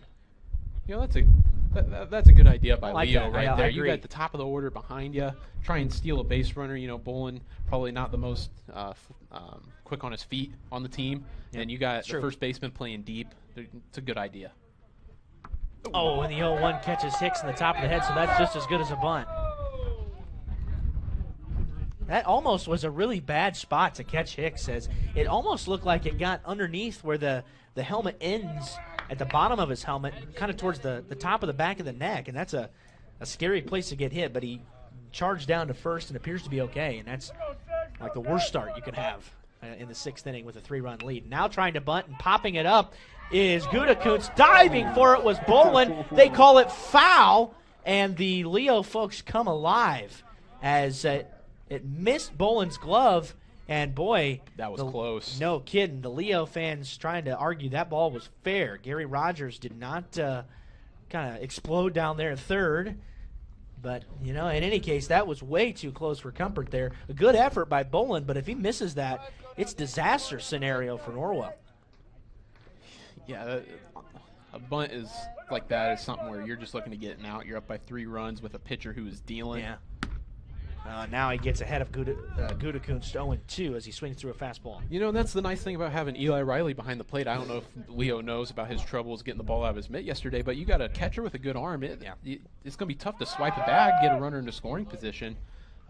You got to be mindful of Eli behind the plate. You can't just willy-nilly go out there and swipe it back. It's a much different approach than Norwell just had. In the bottom of the 5th inning, the pitch is in the dirt. They try to send the runner. Riley will try to gun him down and throws it wide of the bag. He had to try to make a good throw and didn't really have a shot at getting Braden Hicks there. And so the count goes to 1-2. A runner moves into scoring position for the Lions for just the 2nd time today.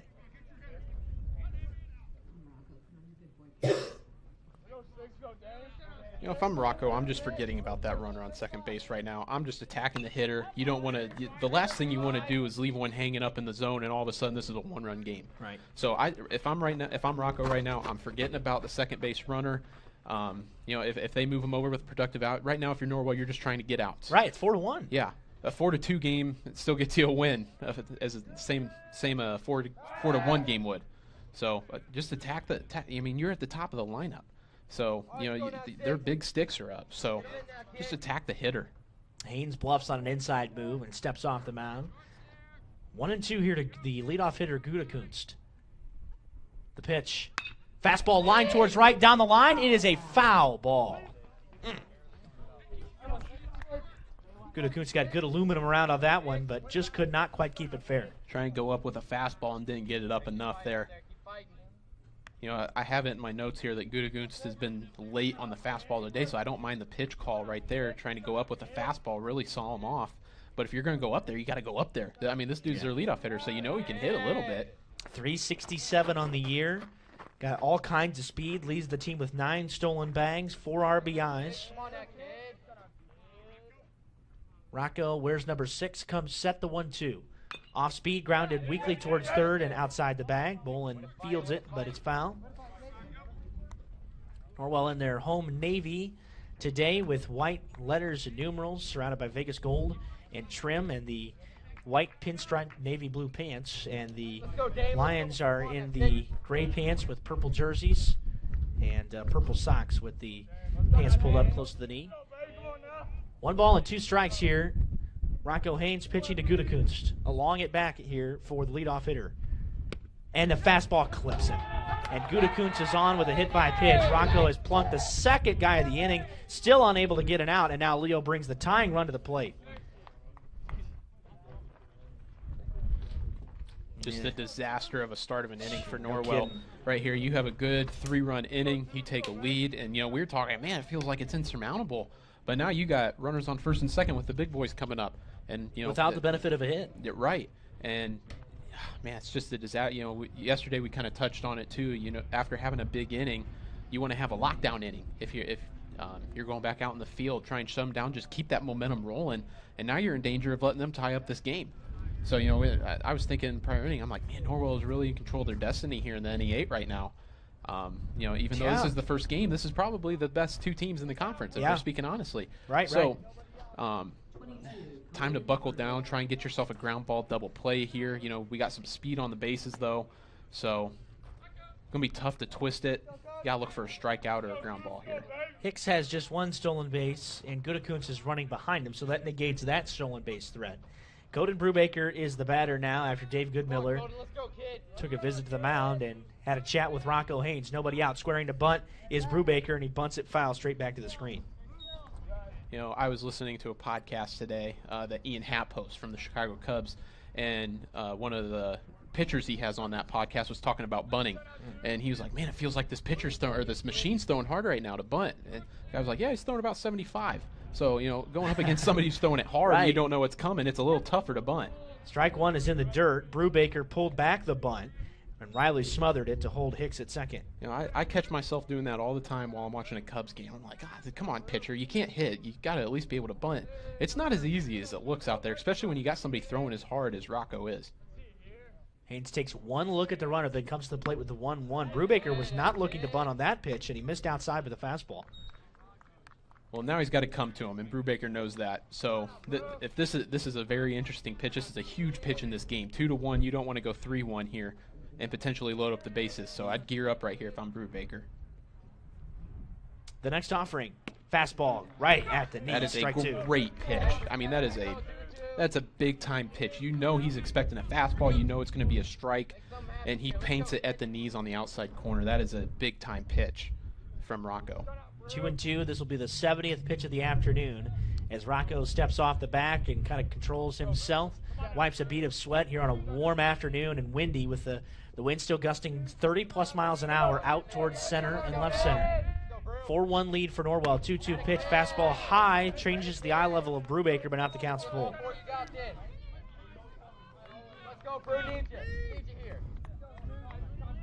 Well, easily to say the biggest pitch of the game at this point. Top of the 6th inning.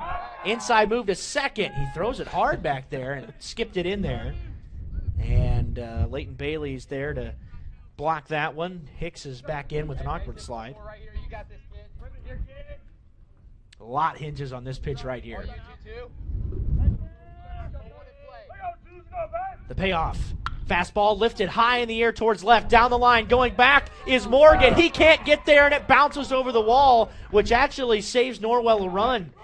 And that will get the tying run on base. It's an RBI double for Coden Brubaker, scoring Hicks from second. Gutekunst goes to third, and it's 4-2.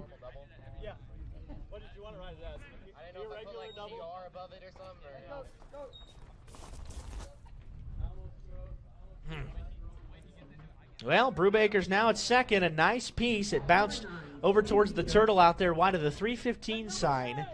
And the 3-hitter, Quentin Peters, is a dangerous hitter as well. He does have a hit. One of just 3 Leo hits today off of Rocco Haynes. And those 2 big hit-by-pitches to lead off the inning, obviously coming back to hurt him right now. Fastball is jammed into shallow back of the infield, and it's Luke McBride ranging over to make the grab as McBride was playing towards the back half of the dirt there, and he makes the grab for the first out. Peters a really unfortunate bat there, a soft pop-up for the first out. I feel like it has to be in the back of Coach Goldmiller's mind here to put Stevens on, try and set up a double play. He went deep on you last AB. He's not doing it, obviously. If you fall behind, though. Yeah. There's ball 1. Well, I did start him off with another curveball, but that was nowhere near the strike zone.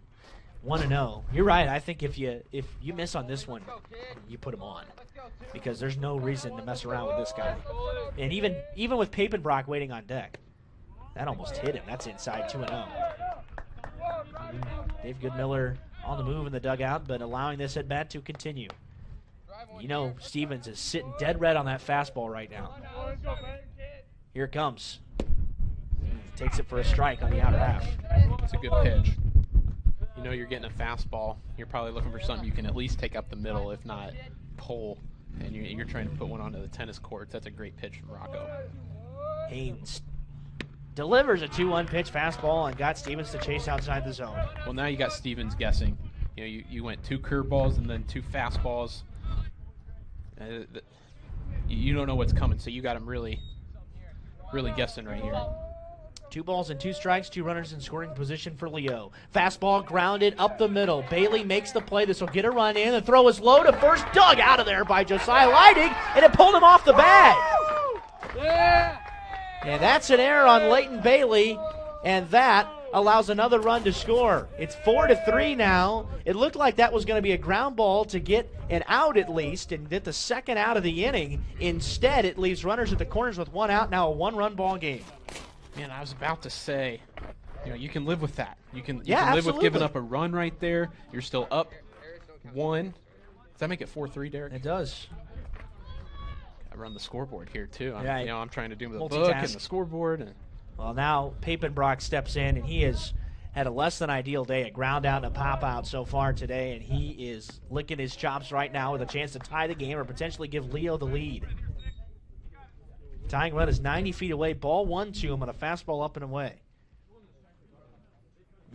If you could just get through Papenbrock, now they try to pick him off at first.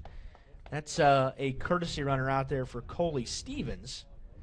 And it's in the face of Donovan Massing. Well, now this is an interesting situation too, Derek, because you got runners on the corner, but you got a good arm in Riley behind the plate. Do you put him in motion? Do you not? I wouldn't test it. And right now, obviously, you've got the middle playing back for the double play, which would potentially get him out of the inning, the 1-1.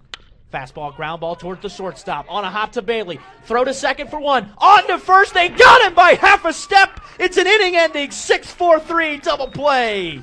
Just what the doctor ordered, and Papenbrock ends the inning. Rocco Haynes with a hop step off of the mound, and he takes a 4-3 lead into the bottom of the 6th. What a huge play. Leo had the tying run at third base with 1 out, and they can't push him across. And the Knights continue to hold a 1-run lead here on the number 9 team in Class 3A on WellsCountyVoice.com. Soaring high above, exploring our planet.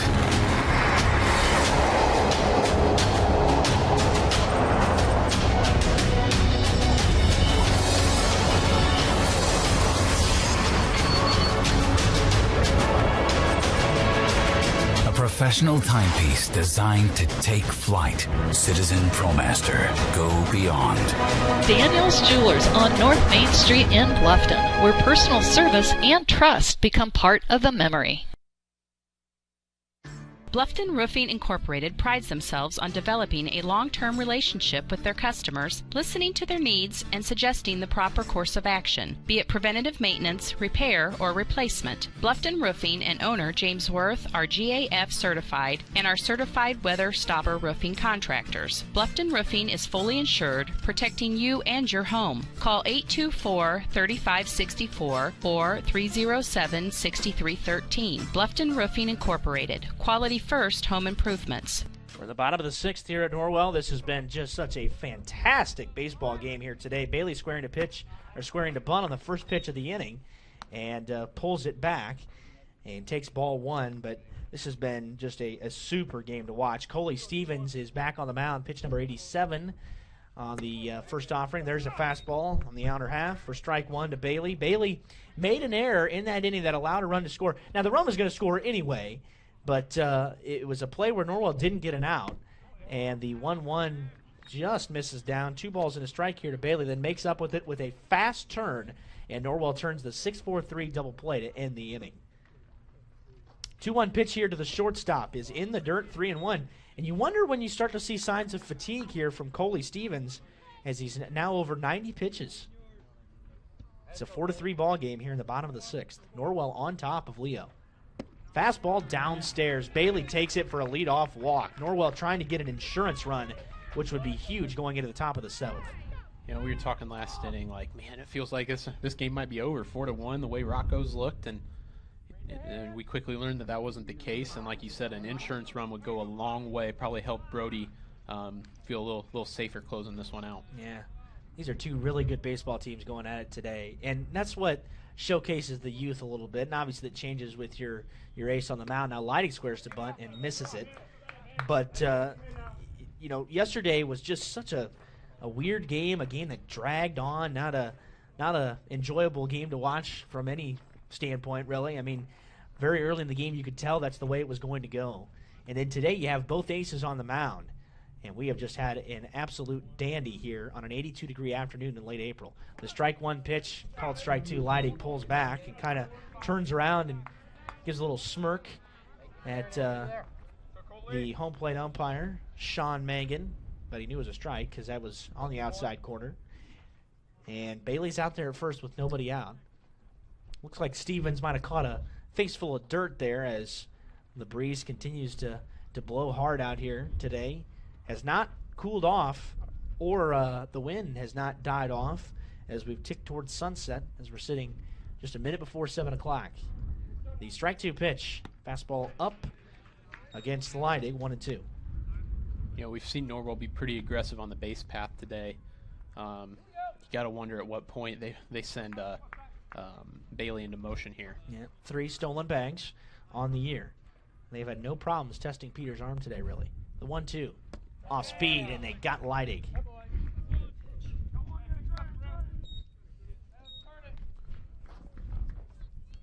And here comes Crew Bustle with 1 away, the designated hitter today. Ground out, laid down an ugly-looking sacrifice bunt, but how important was that to get down? It gave Norwell the lead eventually after the line shot single by the 8-hitter Luke McBride, and then Norwell piled on after a couple Leo errors. And every one of those runs mattering right now as we're in the bottom of the 6th inning. First pitch from Stevens to Bustle inside, and Bustle kind of scoots out of the way. Well, Stevens has definitely lost a little bit of his command. Now, granted, still 66 of his 96 pitches have been thrown for strikes, but he has missed with a little more regularity here towards the back half of the contest today. Bailey digging in over there at first. Now off he goes. 1-0, wave and a miss by Bustle. Throw down to second, not in time. In fact, it bounced away from Brubaker, the shortstop, and into the glove of Hicks at second, who was playing backup. And so the pitch was a strike as Bustle waved at it and missed. Bailey into second with a stolen bag. And now Norwell runner in scoring position with 1 away. You were talking about his command, and that's usually whenever it starts slipping like that, that's when you start seeing a little more off-speed use, and that's what we got to Bustle right there. There's another one, and Bustle missed it again. Well, and this is the count you don't want to be in against this guy. No, and we'll see how much he's got left in the tank probably, maybe right here. He has reached back for a couple fastballs today that have had something extra on them. Here comes the pitch. Blew it by him. Yep, he reached back and put a little extra on that one. All right, down goes Bustle. 2 outs. This important run is out there at second base. But here comes Luke McBride, who kind of kick-started things for Norwell today. Brody Bolin got a couple of hits early on in the game. Speaking of which, Bolin is down in the bullpen to potentially come in and close this game. Rocco Haynes has 80 pitches. Well, I don't know if I'd take him off the mound at this point, as Rocco's been rock solid. He did have a couple of hit-by pitches that scored in that inning, but then got the ground ball double play. So we'll see. He's only got 80 pitches. That was number 100, by the way, from Coley Stevens, with a 5th run sitting out there for Norwell at second base, and Luke McBride at the plate. The ball 1. Off speed, finds the strike zone as it slips in at the belt. You know, McBride proved last inning with a hard hit single right up the middle that he could hit Mr. Stevens here, and now Stevens has let off with 2 curveballs against him, trying to mix up the look. This guy's understanding baseball. This has been a really good game to watch. 1-1. Another ground ball set towards shortstop, deep in the hole, off-balance throw, no chance at getting McBride. Brubaker could not get a lot on that throw, and Bailey heads to third. An infield single for McBride, his second hit of the day. I know that was just an infield single. That's really a pretty good piece of hitting from McBride. McBride's not a guy who's going to put one over the fence. Right. He has a really good mindset up at the plate, it seems to me, trying to take it up the middle, and he's able to lay back on that one enough and send it towards the hole, which is, that was a tough play for any shortstop. Just a great mindset at the plate. A little surprised they went 3 curveballs in a row, but crap, now we could get this to 6-3. Well, now I was going to say, you put McBride in motion here early in the count against Cade Shelton. Now, Shelton looked overpowered in his last AB. And he grounds the first pitch towards the shortstop. This will end the inning. He will flip to second, Brubaker, and Norwell comes up empty in the bottom of the 6th inning. Norwell has a 1-run lead against the number 9 team in 3A. We'll see if they can finish off their second win against a ranked team in just a moment on WellsCountyVoice.com, part of the Voice Sports Network and the IHSAA Champions Network. Nick Huffman, a Bluffton High School graduate, is ready to help you buy, sell, or build your dream home. If you're ready to start a new chapter in your life, now's the time. With historic low interest rates, houses are moving at lightning speed. Whether you need single-family, multifamily, agricultural, commercial, property management, mixed use, or land development, give Nick a call or text at 827-8255 or send him a message on Facebook at Real Estate by Nick Huffman. Nick is located at the Steffen Group at 107 West Market Street in Bluffton. His number again is 827-8255. Bluffton Roofing Incorporated prides themselves on developing a long-term relationship with their customers, listening to their needs, and suggesting the proper course of action, be it preventative maintenance, repair, or replacement. Bluffton Roofing and owner James Worth are GAF certified and are certified weather stopper roofing contractors. Bluffton Roofing is fully insured, protecting you and your home. Call 824-3564 or 307-6313. Bluffton Roofing Incorporated. Quality first home improvements. Last call for Leo here in the top of the 7th inning, and they've got O'Brien, Hepner, and Brown. If there were 3 guys that you would want to face in this Leo lineup, this is probably the spot that Norwell would want to attack, and Rocco Haynes has come out, and he's going to try to complete a game here tonight. It would be Norwell's first 7-inning complete game of the year. Yeah, I was looking at what these guys have done their 2 at-bats before this, and none of them have really even come close to getting a hit. Got a few strikeouts, a few pop-outs. Yeah. So if you're Rocco, just attack the zone, do what you were doing against these guys earlier, and let's just get out of here. And I wonder if the fact that they're in this spot in the lineup plays into the role that Bolin did not come in. And Haynes plunks O'Brien right on the numbers. Oh, man. It was a curveball backed up on him. Yeah. Third guy he's hit today. Looking back at O'Brien's last ABs, he just popped out and he struck out on a at-bat in 3 pitches where he just looked overpowered. I guess I don't understand going to a curveball there. Just keep overpowering him with the fastball. Hepner squares the bunt, lays it down third base side. Bolin will let it roll foul. Because even on that first pitch with the check swing, he looked very uncomfortable at the plate. So I don't understand going to a curveball there, and that's just tough, and then you can understandably see why Leo's trying to bunt here, get this guy over to second. Absolutely. This is why you had one guy that you could mess with before you get back to the top of the order. So, and again, it's a 1-run game. Strike 1. Strike 2 called as Hepner pulls back, and now you wonder, with nobody out, you think Hepner still squares around here with 2 strikes? I do, because he has provided 2 at-bats before this with pretty weak contact, hasn't really come close to hitting Rocco. I would still try and bunt here. The 0-2. Fastball line over the head of Bolin into left field for a base hit. Bolin outstretched his glove, but he couldn't quite get it up fast enough. It is a line shot single on an 0-2 pitch, and that's going to be the end of the line for Rocco Haynes. Boy, he made me eat my words on that one. Right after I say he hasn't had any good contact today, he rips a missile over Mr. Bolin, and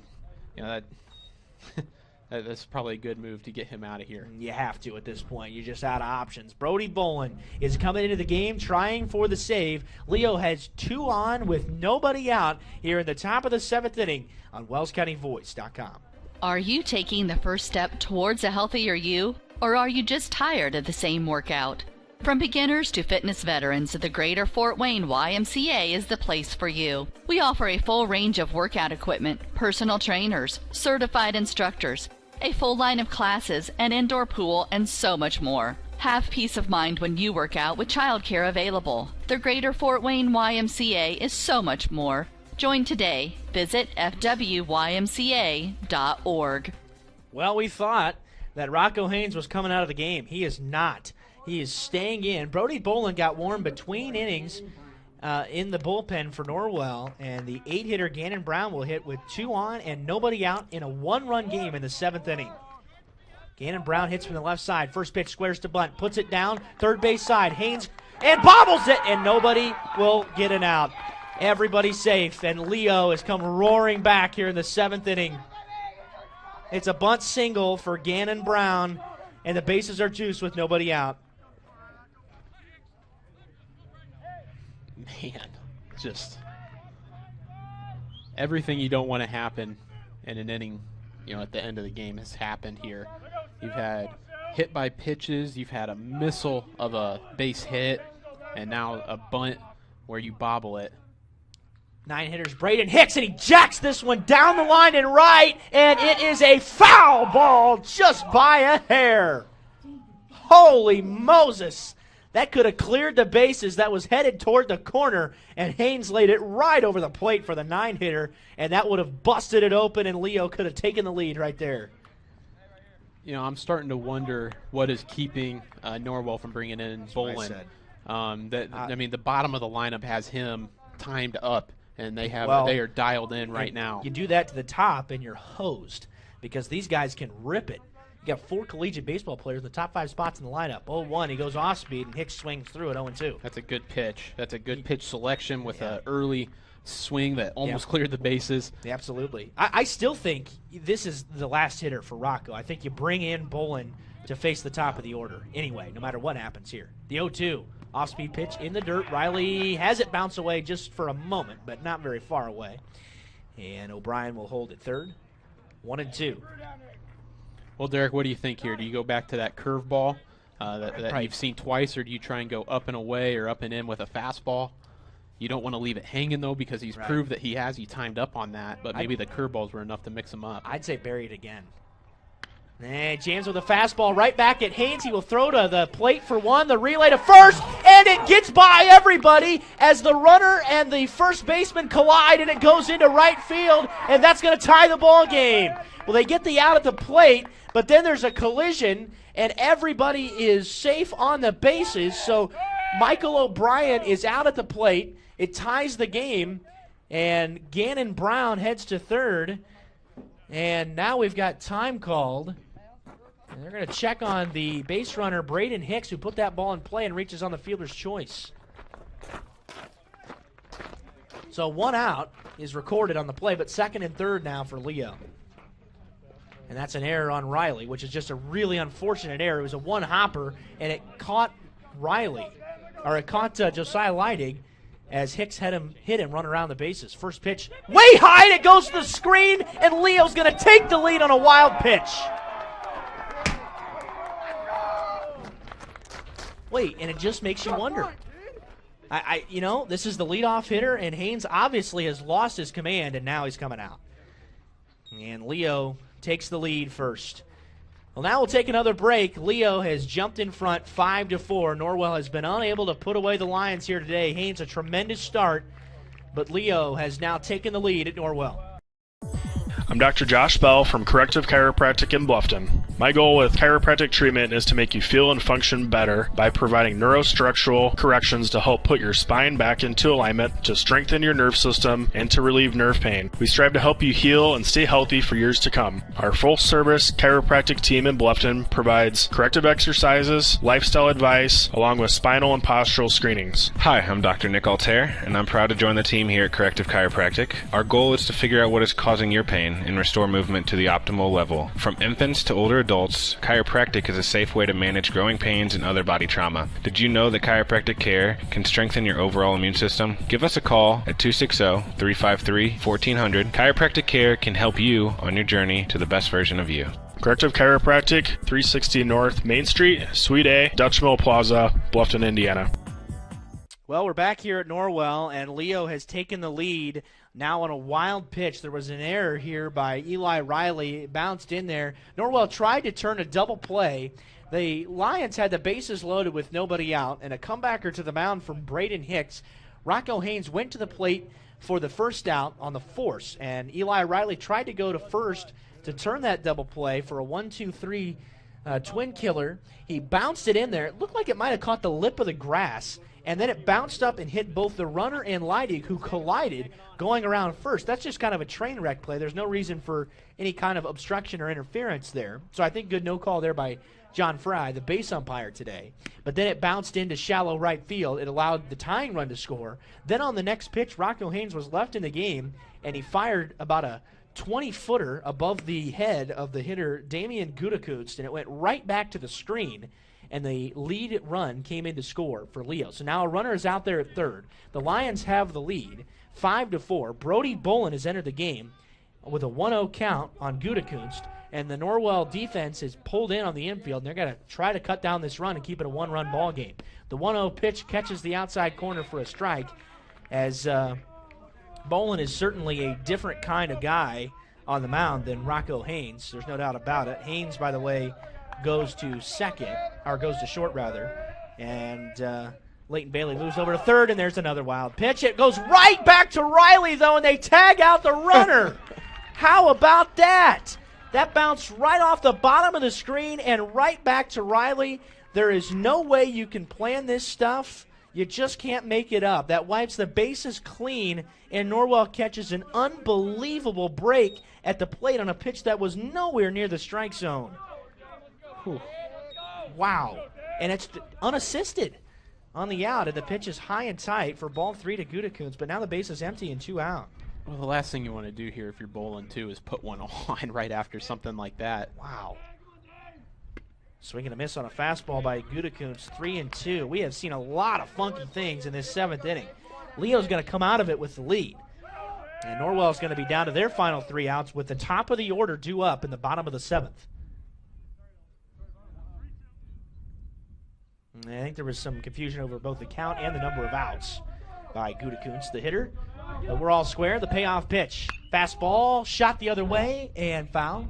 Wide of the bag, down the line at first. This, quite frankly, this should be a 6-4 ball game. I mean, there's no doubt about that. It was a wild pitch by Bolin, especially with that screen back there. You know, it just shouldn't have weird bounces like that. He jammed and pops it up into shallow right. Going back is McBride, and he makes a leaping grab. Nice inning-ending play by Luke McBride, and the side is finally retired. Norwell has given up the lead, though, as Brody Bolin comes in to get the final out. And we are headed to the bottom of the 7th. The Knights now in need of a run to stay alive here at home. Always going to have sibling rivalry, and it's no different with the Heidi brothers. They went and built 2 dealerships right next to each other and filled them up with new Chevys, Jeeps, Buicks, Chryslers, Dodge Rams, and more. And some of the best late model pre-owned vehicles around, just so they could compete for your business with service, selection, and price. The choice is yours. Heidi Automotive Group in Bluffton, just 20 minutes south of Fort Wayne. Bluffton Roofing Incorporated prides themselves on developing a long-term relationship with their customers, listening to their needs and suggesting the proper course of action, be it preventative maintenance, repair, or replacement. Bluffton Roofing and owner James Worth are GAF certified and are certified weather stopper roofing contractors. Bluffton Roofing is fully insured, protecting you and your home. Call 824-3564 or 307-6313. Bluffton Roofing Incorporated. Quality first home improvements.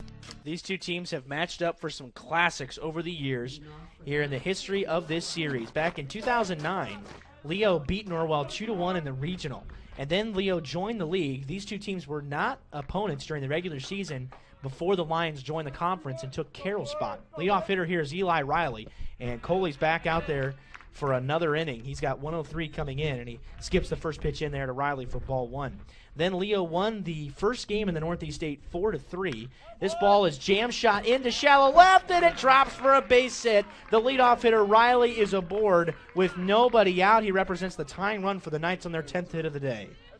And I don't know how much longer they're going to give Stevens.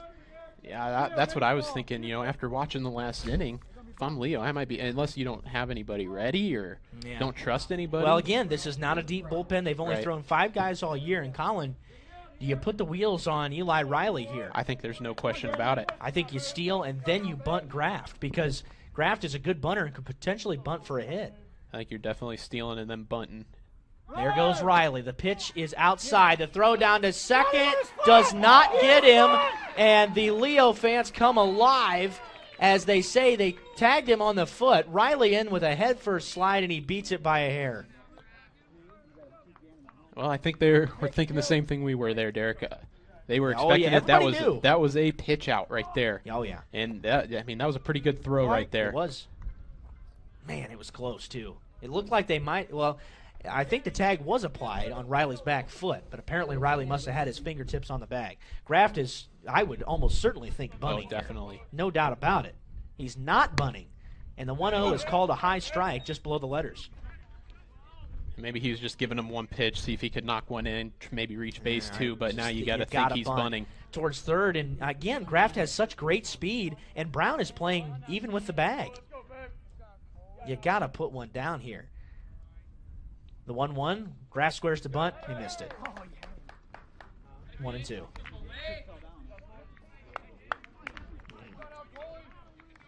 Well, now you got Graft, who has had an okay day at the plate today. A couple hits. So I think I'd take the bunt sign off here. Maybe see I if he agree. can get a I productive agree. out.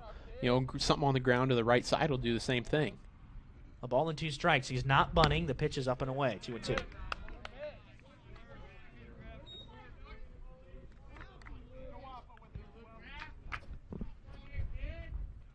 Well, Stevens out there with 109 pitches. Riley playing behind the bag at second, and the shortstop Brubaker playing behind him. The 1-2 is chopped foul right towards us. Nice at bat here by Graft, with the dangerous Rocco Haynes waiting on deck. Obviously, a deep ball would end the ball game here. A chance you get, Norwell has not had a home run today.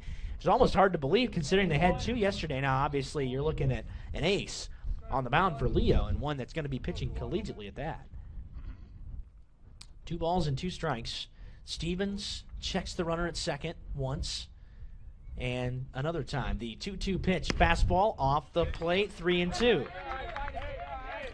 Well, now things are getting very interesting. Very. You got a good hitter at the plate in Graft. You got to think he's coming fastball here. 3-2 pitch. You know he's got to come to you. Just gear up, get ready. The old number 1's coming. Graft waits on it. Stevens delivers. Payoff pitch, and he came with a curveball, and Graft wasted it out of play. That is a big-time save by Graft, because that is confidence in your breaking stuff. That is.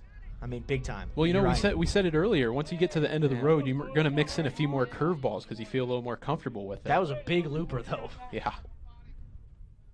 Comes the 3-2 one more time. Comes back with a fastball, and Graft takes it looking. 1 gone on the strikeout. That was a 8-pitch at bat by Graft, but it ends in a backwards K. And here comes Rocco Haynes. A base hit would tie the game here. There's simply no doubt about that. I mean, Riley, unless it's something on the infield, Riley is so quick. And the first pitch, Riley in a good secondary. It's ground ball towards the right side weakly, fielded by the second baseman, shoveled over to first, and Haynes is out by a step. 2 gone, but the tying run 90 feet closer. And now Brody Bolin, who just came in to nail down the final out in the top of the 7th, is the last hope for the Knights. Now, obviously, a wild pitch of any kind here, well, should get the run in. We saw one of those cut down in the top of the inning. Bolin taking his time, 2 for 3. Pair of singles, struck out his last time up, but he has had a really nice approach at the plate today against Coley Stevens, who is trying for a complete game victory here on the road. The first pitch to Bolin. Off speed, missed outside, 1-0.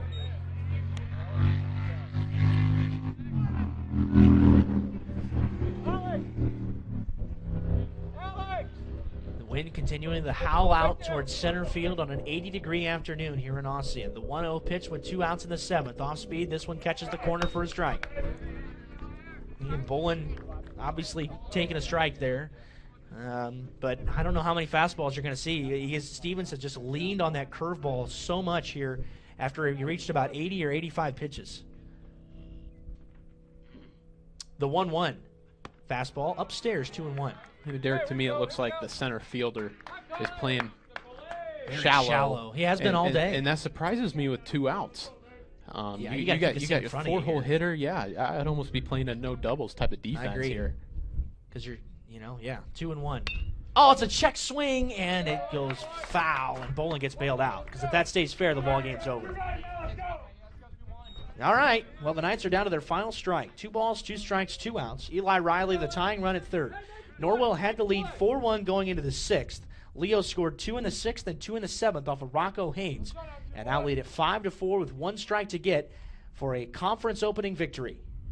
The 2-2 pitch. Fastball, high chopper, right back at the mound. Stevens fields it cleanly, throws to first, and that's the ball game. The number 9 Leo Lions come on the road and finish off the Knights in what was a tremendous contest here today, but a comeback victory. 2 in the 6th, 2 in the 7th for the Lions, and the Knights fall by a run. A heartbreaker here at home today.